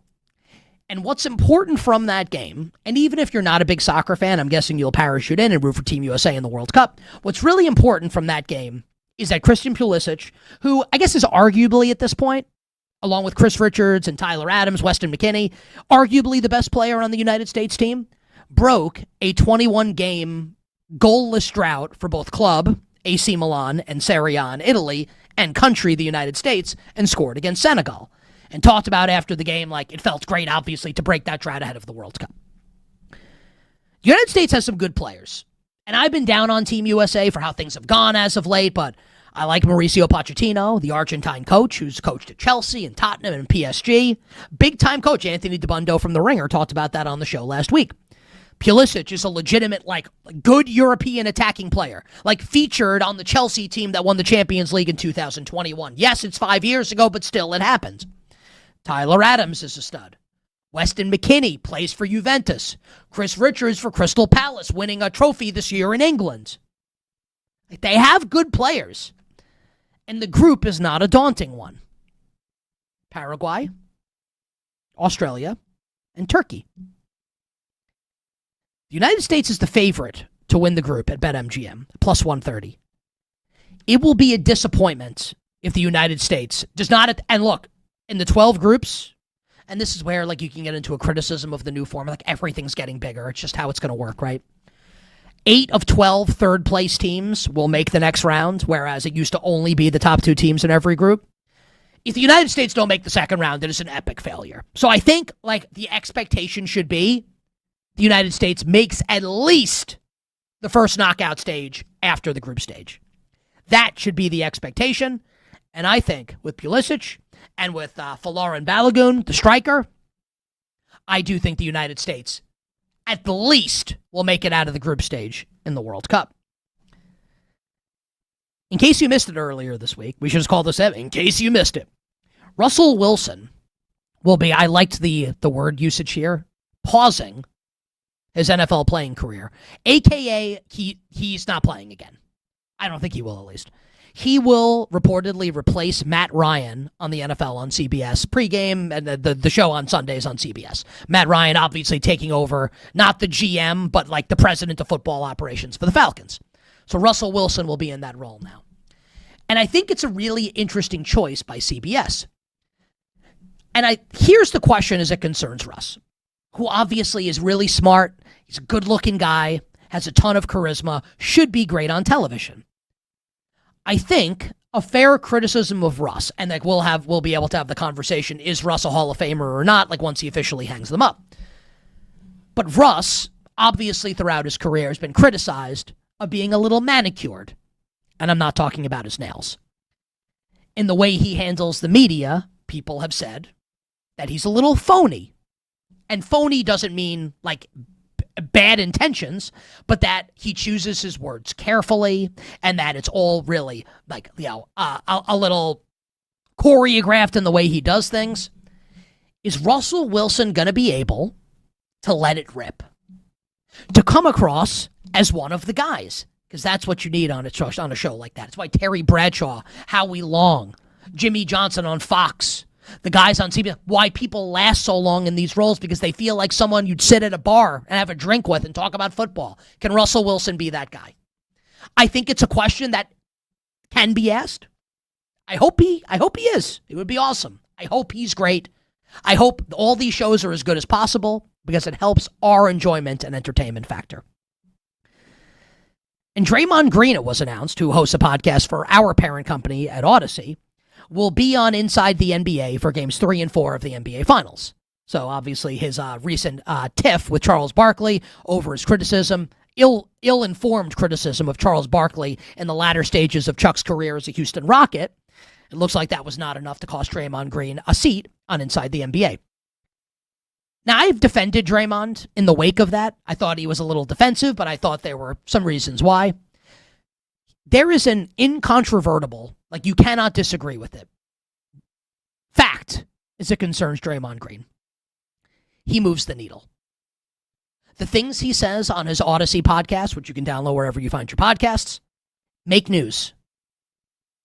Everything he says makes news.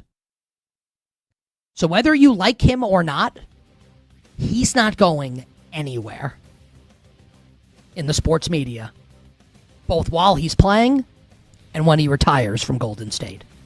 Final hour, power hour coming up on the other side. Bill Ryder will join us from our Odyssey station in Los Angeles. We'll give you all our bets for tonight, game 1 of the NBA Finals. But kicking it off in moments, broadcasting legend, the great Bob Costas, with Nick Kostos on You Better You Bet.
Now, back to You Better You Bet with Nick Kostos and the crew. Presented by BetMGM on Westwood One Sports. All right, normally we have a ton of pomp and circumstance to start the final hour, the power hour, every day here on You Better You Bet, but given the guests that we have joining us right now, we will dispense with that for the moment. Because live on the line right now, and I don't know if he remembers this, but legendary sports broadcaster Bob Costas is with us now. Bob, Nick Kostos here with you on the show. I don't know if you remember this, Bob, and thank you for joining me here on the show. But I graduated from Fordham in 2005, and you were nice enough to come to Fordham by invitation of Bob Aarons, the legendary Bob Aarons, and did a workshop with us. You actually voiced the start of my demo reel after I graduated college, saying, this is Bob Costas, and this is the demo reel for Nick Kostos. I am eternally grateful for that. Do you remember this at all? Even and it's okay if you don't, but I wanted to start with that. Yeah, now that you remind me, I do, and the similarity of the names was an obvious way in for me to do the demo tape for you, or the intro to the demo tape, and I see that despite my endorsement, you've done well, so at least I didn't hurt you. Does it make you feel bad at all that all my soccer trophies growing up, my last name, which is spelled with a K, is spelled like yours? And I've always said it's because of you that that's the case. But, from time to time, as long as I've been on the air, and there's often a chyron that says the name of the broadcaster, I'll still get correspondence or mentions for Bob Costa, no S on the end, or Costas spelled with a K. So you're not alone. Oh, I love that. I love that. And I really appreciate the time ahead of game one of the NBA Finals tonight. I actually, before we talk about the Knicks and the Spurs and take a trip back in time to the NBA on NBC and all that good stuff, I'd love for you to promote what you've got coming up less than a week from now, along with Steve Stone with the Chicago White Sox. I was reading about it this morning. I thought it was really great, and I'd love for you to tell the audience about it so they can check it out. Well, NBC did a throwback NBA game in February. They've done a few callbacks to the great feeling that surrounds the NBA on NBC in the 90s, and that's part of the reason why I'm there for occasional cameos, kind of a bridge for both baseball, which NBC last had in 2000, and the NBA, which they last had in 2002. So they brought back as many of the announcers and commentators as possible to this game in Philadelphia. And some people with the White Sox saw the game, were enamored with the idea, and thought maybe we can do a throwback game involving the White Sox. So that game is going to be Tuesday against the Braves, and the focus is going to be on the 80s. In 1983, the White Sox won the division by some 20 games and nearly beat the Orioles in the LCS. There was no wild cards then. The division winners met. The LCS was best of 5, and the White Sox wound up losing in 4, but Game 4 was a 1-0 game in 10 innings where Britt Burns pitched a masterpiece and had his heart broken on a Tito Landrum home run in the 10th. My connection to all this is that the 50th anniversary All-Star game was at Comiskey Park, and I hosted it for NBC, and the great Vin Scully and Joe Garagiola called it.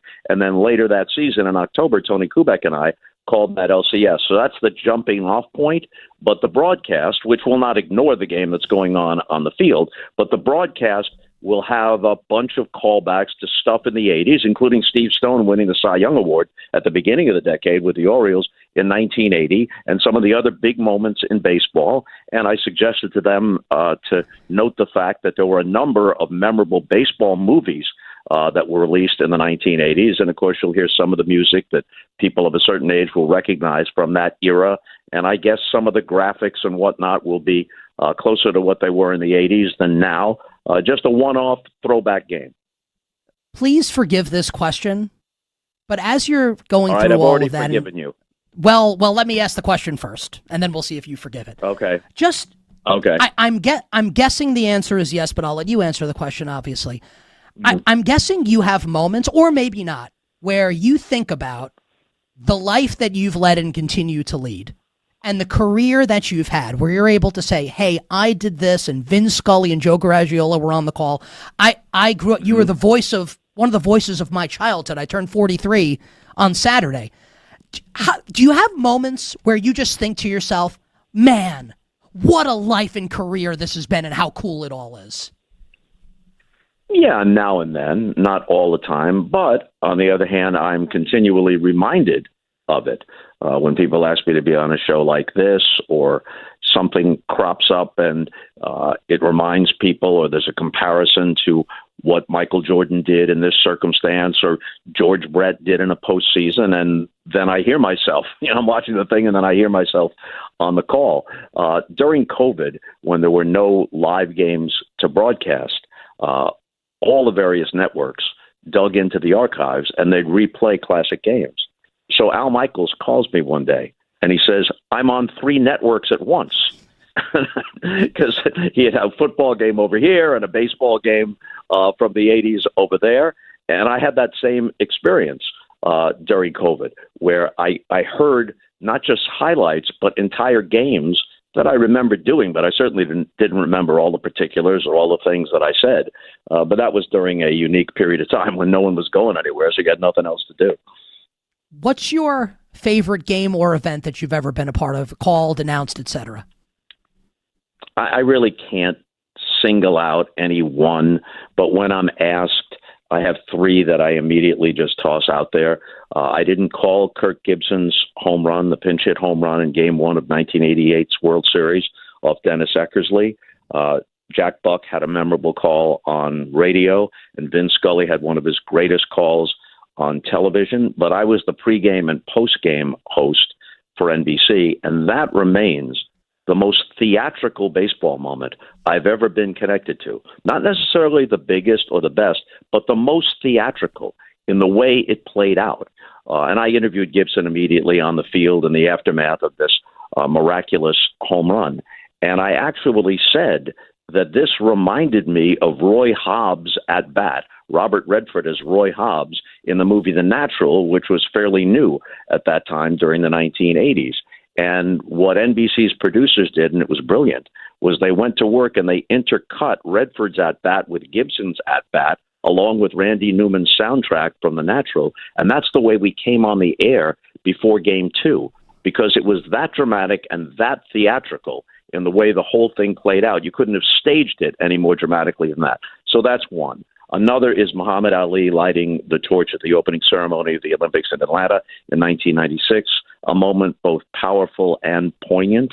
And the third would be Michael Jordan's last shot as a Chicago Bull. We thought at the time it was perhaps his last shot of the NBA, but he did come back for a couple of seasons with the Wizards. But essentially, that's the way the curtain came down. And talk about theatrical, one of the greatest careers in the history of American sports ends in the most dramatic way possible. Classic jump shot, down by a point, changes it to up by a point, closes out the series, closes out his career, 6 titles, 6 MVPs in the finals, never lost in the finals.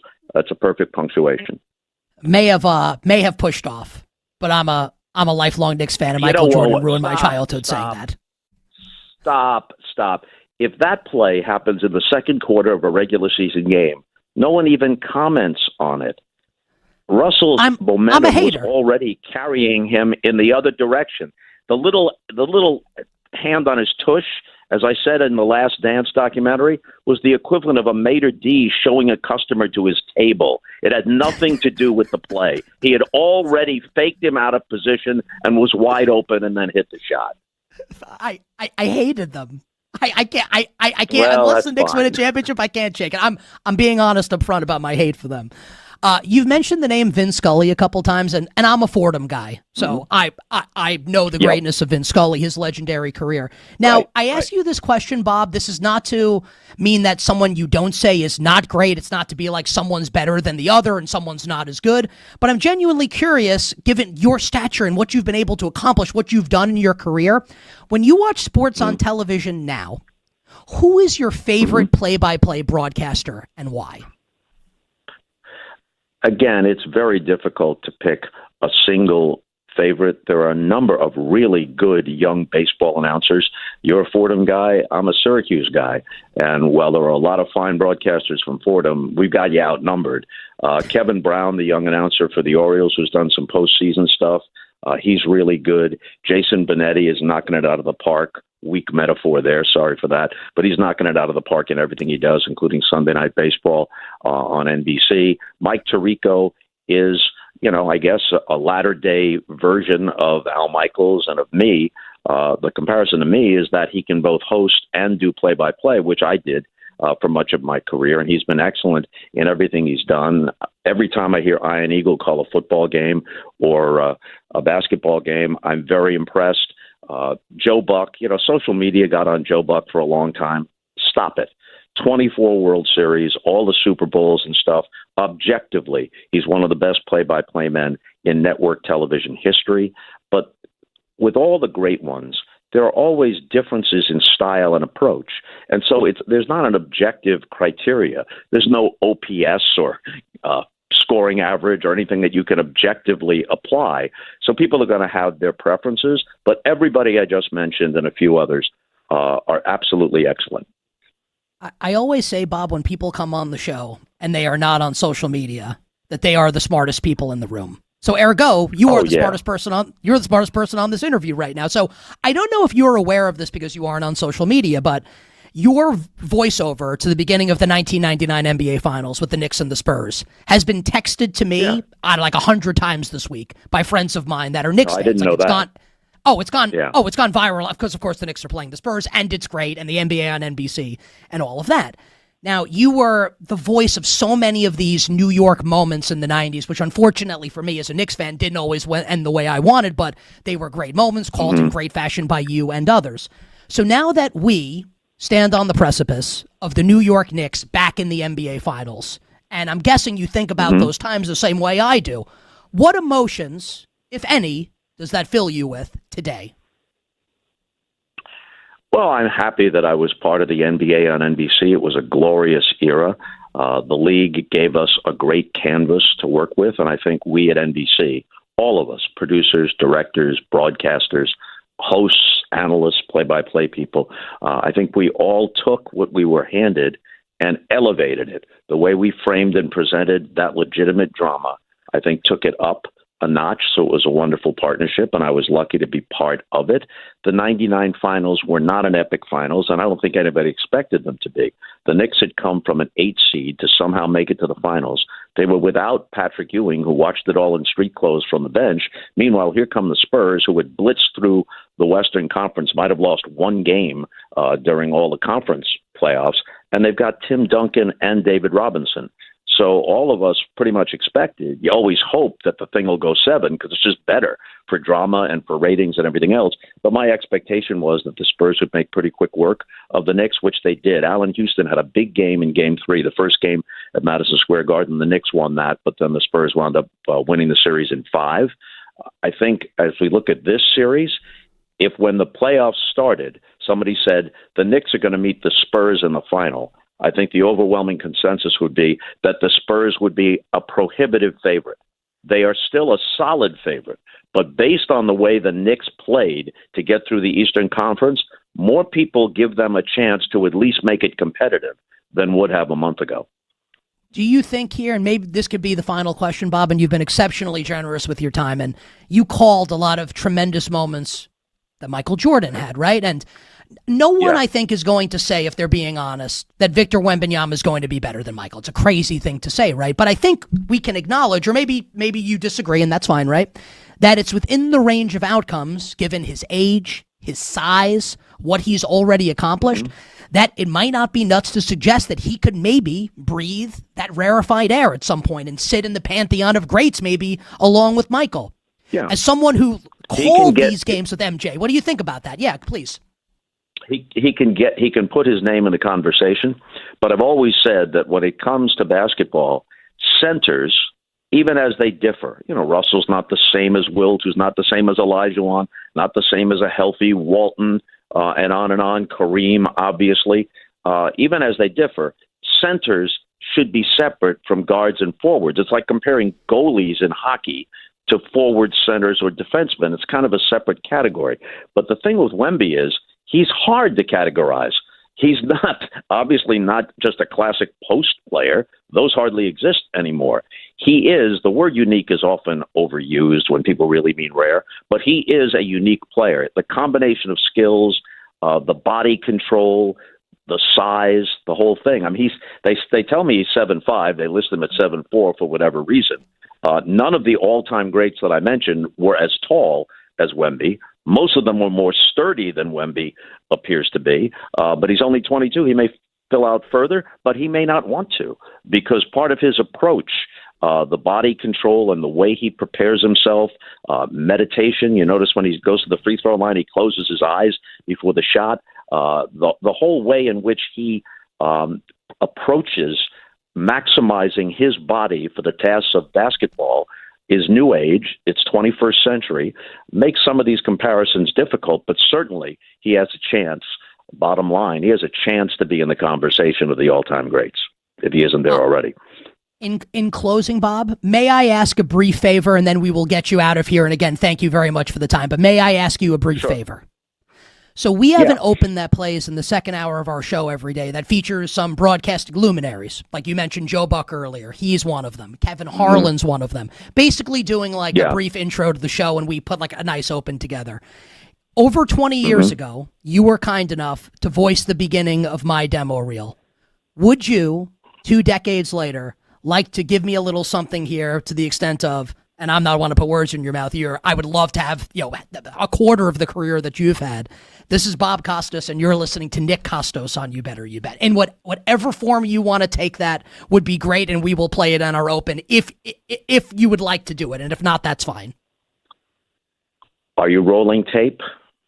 We're never not. Okay. 3, 2, 1. This is Bob Costas, not Kostos, but you are listening to Nick Kostos on You Better You Bet.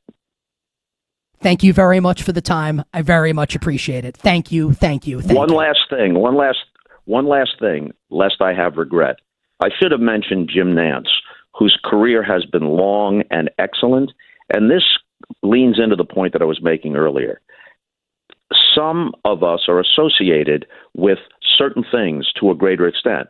Scully did a number of things very well, but he's associated with baseball. Marv Albert did football and hockey very well, but he's associated with basketball. For all of Jim Nantz's excellence on the Final Four and March Madness and on football continuing to this day, he's most associated with the Masters. You can't think of the Masters without thinking of Jim Nantz. He owns that role, and he's aced it year after year. So, again, styles are different, preferences in the audience are different, but objectively, Jim Nantz has had one of the greatest careers in the history of network TV sports. Can I throw something very briefly? I think my personal favorite call of his, and no one has this answer. You mentioned the COVID time. So I consider this to be, and I remember watching Duke, Kentucky in '92 with my father, the Christian Laettner game. That's widely considered that was Vern Lundquist. Yeah, this that was Vern tremendous Lundquist. Game. So Jim called, obviously, it was the Final Four game a couple of years ago, the first year after COVID, the UCLA-Gonzaga game with Jalen Suggs making the shot in overtime from half court to win it. So Nantz's call of that in the moment is so you have that moment, and I'm not a play-by-play guy, right? But when you get the for the win while the ball's in the air, and there's that pregnant pause, and then it goes in. I have chills right now. And he gives you the oh yes, unbelievable, while Grant Hill and Bill Raftery are just making noises, because what else are you supposed to do? I think that's his greatest call ever, which is not to minimize anything else he's done, but just to your point, what a career this guy has had in all the great moments that Jim Nantz has authored verbally. Yeah, that's a great call. It's either you think it's his best, but it's certainly somewhere on the list, and it's a testament to greatness that you could nominate a number of others. So it isn't just 1 or 2 high points. It's a career filled with high points, so good for him. Michael Jordan pushed off. It's okay. No, he didn't. Thank you very much. No, he didn't. Thank you very much. Okay, see you. Bye. Bye. Thank you. Thank you very much for your time. How great is that? Literally, so true story.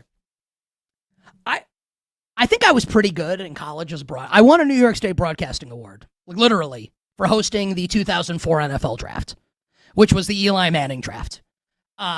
Hosting for WFUV, which is 90.7, college radio station, Fordham. Now it's a 50,000 watt radio station, but we collectively, my buddy Pat Reichart was producing, Nick Andrusician, my buddy, was co-hosting with me. We won New York State Broadcasting Award. We beat local stations in New York. for what we did there. I thought it was pretty good, right? I've turned out to have a pretty good career. Now, I got offered a couple jobs out of college at smaller markets, which I won't even say them because I don't mean it as an insult, but at smaller markets. And at the time, I didn't want to leave because my family and my friends were here. It's just funny to think about that. Bob Costas voiced my demo reel. It's pretty awesome. Not a bad life and career to this point. Let's keep it rolling. And we, on this show, keep it rolling on the other side. When joining us, one of the stars, Odyssey in Los Angeles, 97.1 The Fan, the great, my friend. I can see him. He's already logged in. He's early. He looks great. He sounds great. He is great. The great, #great, Bill Ryder joins us next on You Better You Bet.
was, let's call it 2 weeks ago last year. I don't want to think like that. I'll let him make that decision. But you know what? If y'all want to keep talking about it on the radio, and maybe that inspires him to, let's call it do one last dance. Heck, why not, right? Now, back to You Better You Bet with Nick Kostos on Westwood One Sports. That is the voice of the general manager of the Los Angeles Rams, who, he still has great hair. But back in the day, I'm talking when I was at NFL radio at Sirius, Les Snead had the greatest hair of all time. His hair is still great. It's just not as long as it once was. So Les Snead obviously is a tremendous general manager. Can't argue with the results. He was on this morning, 97.1, The Fan in Los Angeles, the Odyssey all-sports station that launched on May 18th. They're doing an unbelievable job. Our old boss here on this network, one of our bosses, Andrew Williams, now celebrity program director, being interviewed by the trades. His name's out there everywhere. He's doing a great job. Our friend Cody Decker, along with Derek Fisher. I don't want... Bill Ryder's going to join us. Bill, I don't want to say the name of the show too fast because I feel like you might get in trouble. Derek and Decker. I want to be really careful here. Derek and Decker this morning has the GM of the LA Rams on, Les Snead, talking about Aaron Donald potentially returning at age 35 to team up with Myles Garrett on the defensive line for the LA Rams. Afternoon drive on that station. Doug McCain, who has been fantastic, and the work on social media has been great, along with our friend and friend of mine, selfishly, for many years, the great Bill Ryder, who joins us now on the show. Bill, welcome. How are you, my friend? Congratulations on the early success. Always amazing to be on with you, Nick. It turns out it's better when I'm employed. That's great. It's great to be here. It's great to have you here, my man. So we'll get to the NBA Finals. Definitely wanted to get your thought on the Knicks and the Spurs, but just to give you an example of the way me doing a national show, you doing an LA show, I kind of feel like we're almost doing the same show as it concerns the NFL. I had Jason McCourty on last hour, right? And Jason's great. I never sit down and think about, what kind of things do I want to ask, but I don't write questions down or anything. I thought I would get to A.J. Brown and the Patriots. The whole interview was about the Rams. The whole interview is about Sean McVay and Aaron Donald and Myles Garrett and Les Snead and Ty Simpson. So take me inside Los Angeles and Bill Ryder's opinion and what's happening in L.A. as a result of the Myles Garrett trade a couple days ago. I mean, it's an obnoxious level of excellence for LA. You know what it is? The Rams, to the degree this is possible, have become the Dodgers of the National Football League because adding Myles Garrett is obnoxious. You know all this stuff.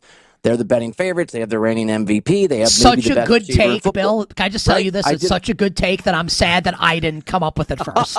I did it yesterday. It's such a good take that I'm pissed when you say it. I'm like, man, I should have had that first. That the Rams or the Dodgers. That is really good.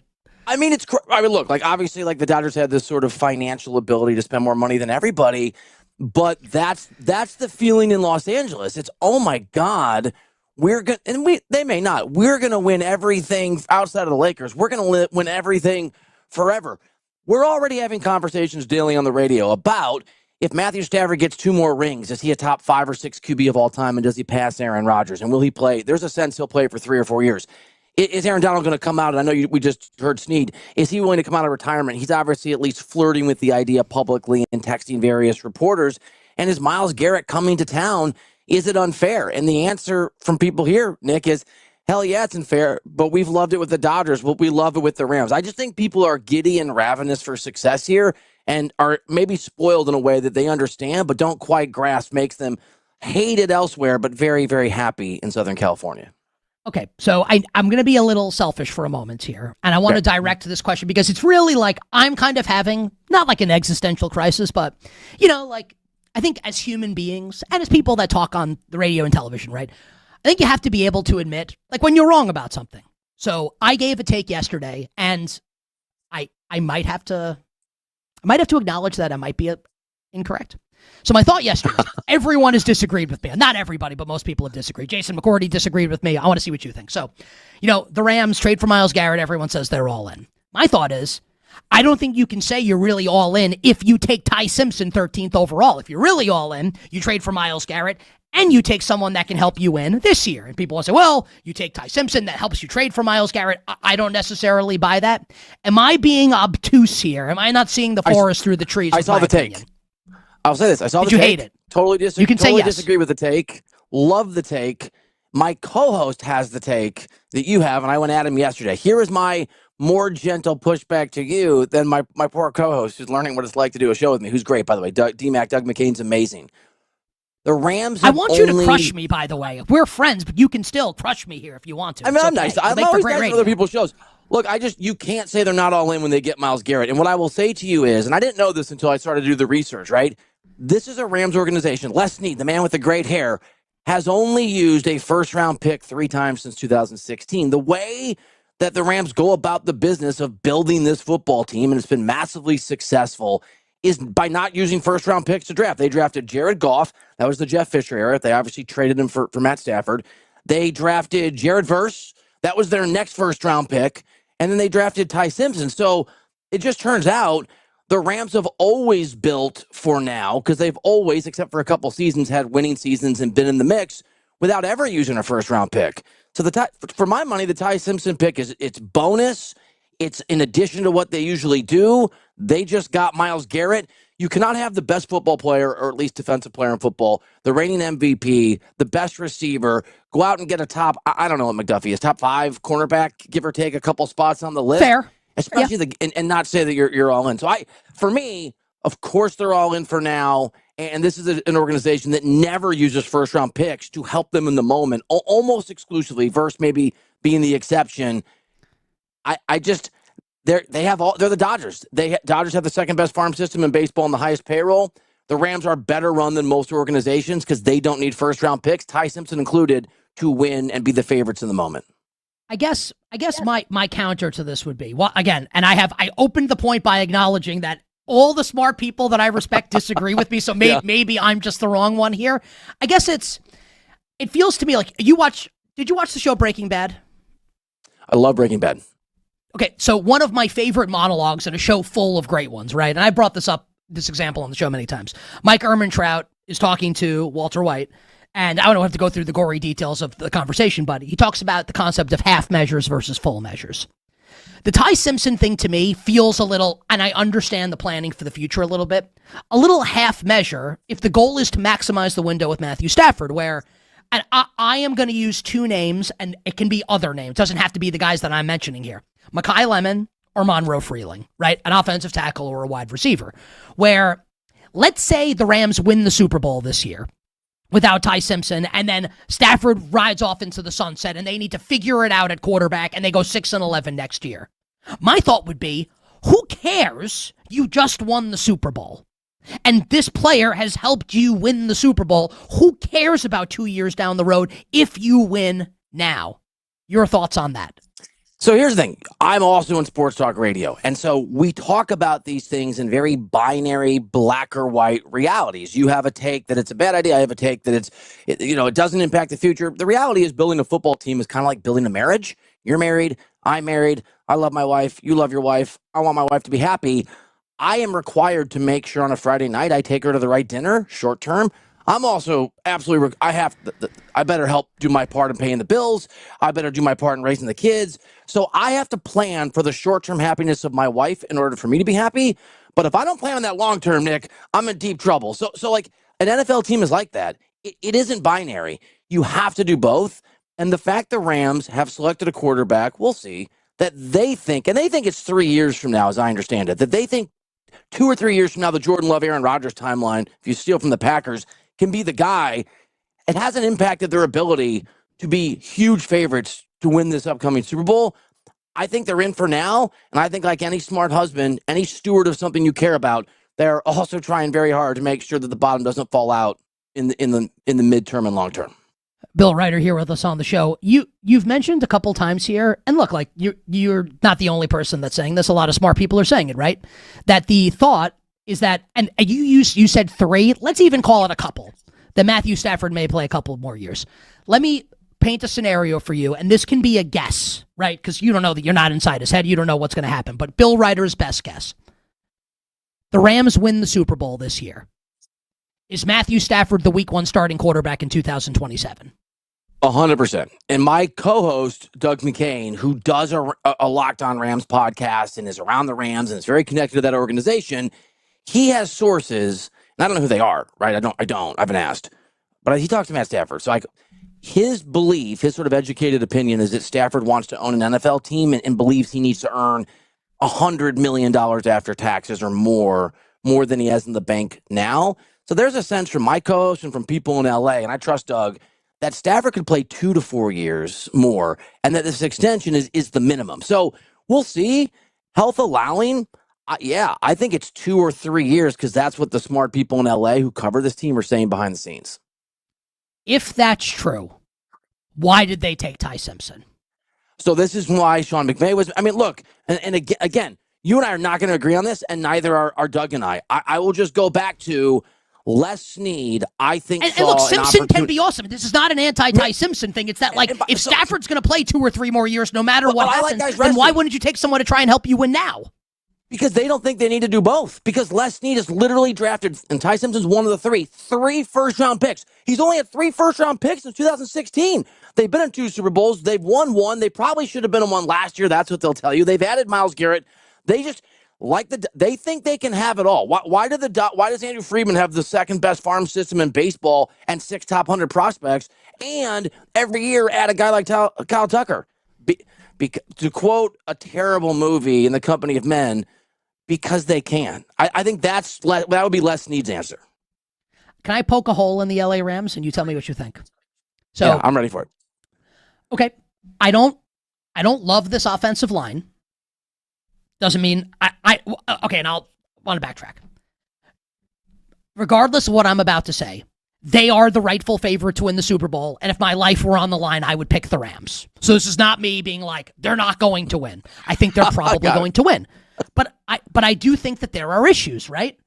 There's right now, and they can potentially rectify this, they don't have speed on offense. Like, they just don't. And Devontae Adams slowing down. Puka Nakua's off the reservation earlier this year. This offensive line, while not like the Giants from a couple of years ago, is not going to confuse anyone with like the 92 Dallas Cowboys. I think that they've still got issues here, Bill. Is that something you agree, disagree with? Do you look at this team and say, like, all systems go? I still think they have some issues that they could have potentially rectified here. Reigning MVP, best offense in football last year, averaged 30 points per game. If Puka is okay, and I think that is a very, very legitimate question. Off the reservation, some accusations, whether they're true or not, obviously we don't know, that are concerning on his final year of his rookie deal. Questions about internally here, like with the Rams, whether they're willing to, they'll pay him eventually, but there are apparently maybe some concerns about paying him until they sort of know he is back on the reservation. It's a legitimate concern. They tried to trade for A.J. Brown. Like, that's been reported. Like, they tried to get A.J. Brown because Devontae Adams is towards the end, right? No, right. And by the way, they could have also drafted another receiver, right? They could have used that 13th pick to like go out and get. I get it. I'll just tell you that the Rams think they have enough. And the sort of general view here, maybe I've gone like full LA homer. Maybe I don't think so based on the show I do, but maybe I have. Les Snead feels like he knows what he's doing. Sean McVay feels like they know what he's doing. They think that they're okay. I am much more inclined to believe certain coaches and certain GMs when they tell me things are fine than others. Snead, who, as you noted, was on my station earlier today, they feel pretty good about where they're at. McVay is very, very jealously guards that offense. I'm confident because they're confident. And candidly, hard to disagree with that, given their track record of success. So in closing on this particular topic, Bill Ryder, am I wrong? Yes, but I love you. I saw you yesterday, I almost sent it to you. I love you too. Wrong, I love you too. But I love it. It's so good. It's so good radio. All right, you bet on this Wednesday. A couple more minutes with our friend Bill Ryder, 97.1 The Fan in Los Angeles, afternoon drive host with Doug McCain, D-Mac, Derek and Decker. Want to say that really slowly. Brock Farina and Alex Curry. They're doing a celebrity program. Director Andrew Williams. They're doing an incredible job. Am I going to end this interview right now if you pick the Spurs? Let's find out. Who do you like in the NBA Finals and why? I will say this. I like the Spurs, but I like the Knicks more than a lot of other people. And I was telling people in the office yesterday, the Knicks are almost 50-50, and I think there's value there. And everybody looked at me sideways like I'm crazy. I think Jalen Brunson's leadership and clutch play. I think the fact that the Knicks are top 7 in offensive and defensive rating, they're not quite the same level as the Spurs. The Spurs are top 4 in both. And this is a Knicks team that's top 4 in offense, but only 7th in defensive rating. their experience, and the fact that the Spurs are look, I think the Spurs are the favorites. The Spurs still haven't been here. They're so far ahead of schedule. They're counting on two incredibly young guys every single game to be. Wemby's obviously one of them, and Dylan Harper, two of the best 3 or 4 players on the floor. I like the Spurs. I'll take the Spurs. I think it's much closer to a coin flip than everybody else in the country. Let's close with this. Will LeBron James be a Los Angeles Laker next year? Yes, no, and why? Will the spoiled kid, my son plays on the playground, like give up the spot on the slide when it's his turn? I don't Probably know. not, from my experience as a dad. I'm going to say not a Laker. Look, I don't know. I think it can go a lot of ranges, and I can get, but I'm going to say not a Laker. I'm going to say he's in Cleveland or he's in Golden State. That is my guess. What would constitute winning the Super Bowl in terms of a marriage? For the Rams? Just for you, because you said, like, marriage could be like an NFL my marriage team. Equivalent. Oh, man. Yeah, what what would be the marriage equivalent of winning the Super Bowl? I mean, I think it would be another job so Lori doesn't have to work, and I do all the dishes, and I do all the cooking, which is to say, I don't care. Which is to say, 2017 to 2022. Shara won the Super Bowl, bro. Now we're at 6 wins. So I was gonna say, like, so like, if that's the case, like, if that's what it is, I'm going 0-17. Okay, you know what it is? It's me buying. I can't afford this. It's me buying a place in Barcelona, Spain, which is a place that we love. So she can just go whenever she wants to. Bro, you're in Barcelona like every 2 weeks. It's unbelievable. Every time I see an Instagram post, you're having like a beer at some pub in Barcelona or at the Camp Nou at a Barcelona game. Now I work for a living again. But the good news is I'm not poor. I'm not destitute like I was. So that's, the balance. Do you have a World Cup thought in like 30 seconds? Totally okay. I'm going to root for Spain over America, which makes me a bad person, but they're all Barcelona players. I think U.S. men's national team wins a round of 32. It's a miracle, but it's a requirement. I like Spain to win the whole thing, and I hate Brazil and France. I think France is going to win. Yeah. I don't like Mbappe. I like Spain a lot. Well, why don't you like Mbappe? Because he's LeBron's talent with James Harden's finishing and the drama diva nature of A.J. Brown. Oh, man. Come on, man. Yeah, he had a hat trick in the 22 final, and if they win the penalty shootout, it's entirely different. He was one of the best players in 18 when they won. Now, he does have a little... in 2003. He does have a little, like, Ewing theory thing going on here with leaving PSG, and they win a couple Champions Leagues, and Real Madrid hasn't won anything anyway. I love it. Yeah, as a Barcelona guy, you absolutely love that. We are too deep in the soccer streets right now. Bill is the best. Promote what you've got going on, the unbelievable station in Los Angeles for everybody. Yeah, so we got a brand new sports talk radio station in LA, 97.1, The Fan, the voice of LA sports. Doug McCain and I are doing, I think we're doing a hell of a show. I have a great partner and a great program director. I'm so excited. 2 to 6 Pacific time. We're on the stream at The Fan LA on YouTube. Come listen on the free Odyssey app. And Nick Kostos, I love radio and I love you. So this was really fun to come on in this job that is my dream job and talk to you about it, pal. Absolutely love it. Now, Bill, so at the end of, would you like to stay on and try to answer the trivia question of the day? I'm so bad at trivia. You could ask me the name of my kids, I get it wrong, but yeah.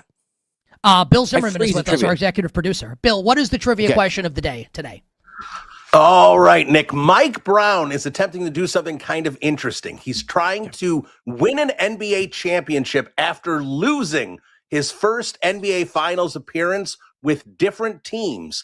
Name the most recent coach that has accomplished that feat. Lose the first, win the second, different teams. Okay, so I'll definitely get this question right, but I may need the break to think about it.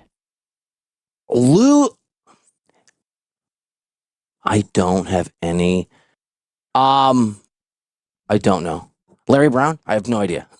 Larry Brown is correct. Honestly, Bill, Larry Brown was 100% the right answer. Who was Sixers in 01 and then won with the Pistons a couple years later. Oh my, that's the first trivia thing I've ever gotten right. I've never won Trivial Pursuit. This is a big moment in my life. Do you know the answer? Who replaced Larry Brown as head coach of the Pistons the following year? How about that for a trivia question? I'm George Costanza. I've already left. I'm out. The late great Flip Saunders, the answer to that question. Bill, you're the best. Thank you, buddy. Thanks, guys. All right, on the other side, we'll wrap up the show with all our bets for tonight, Game 1 of the NBA Finals, here on a Wednesday.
Now, back to You Better You Bet with Nick Kostos on Westwood One Sports.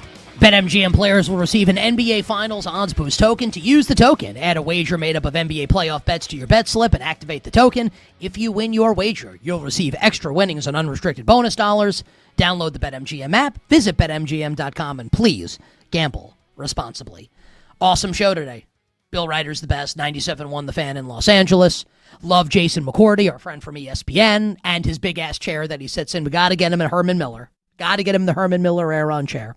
And legendary broadcaster Bob Costas. That's a Wednesday edition of the program for you.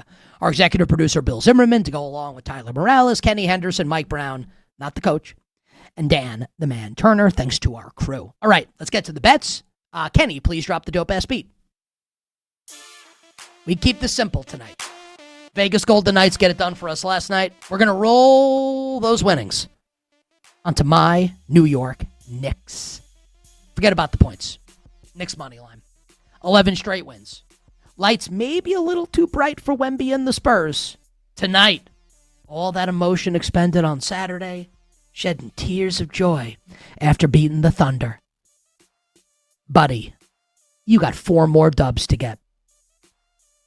Tomorrow morning, we'll be talking about 12 straight postseason wins for my New York Knicks.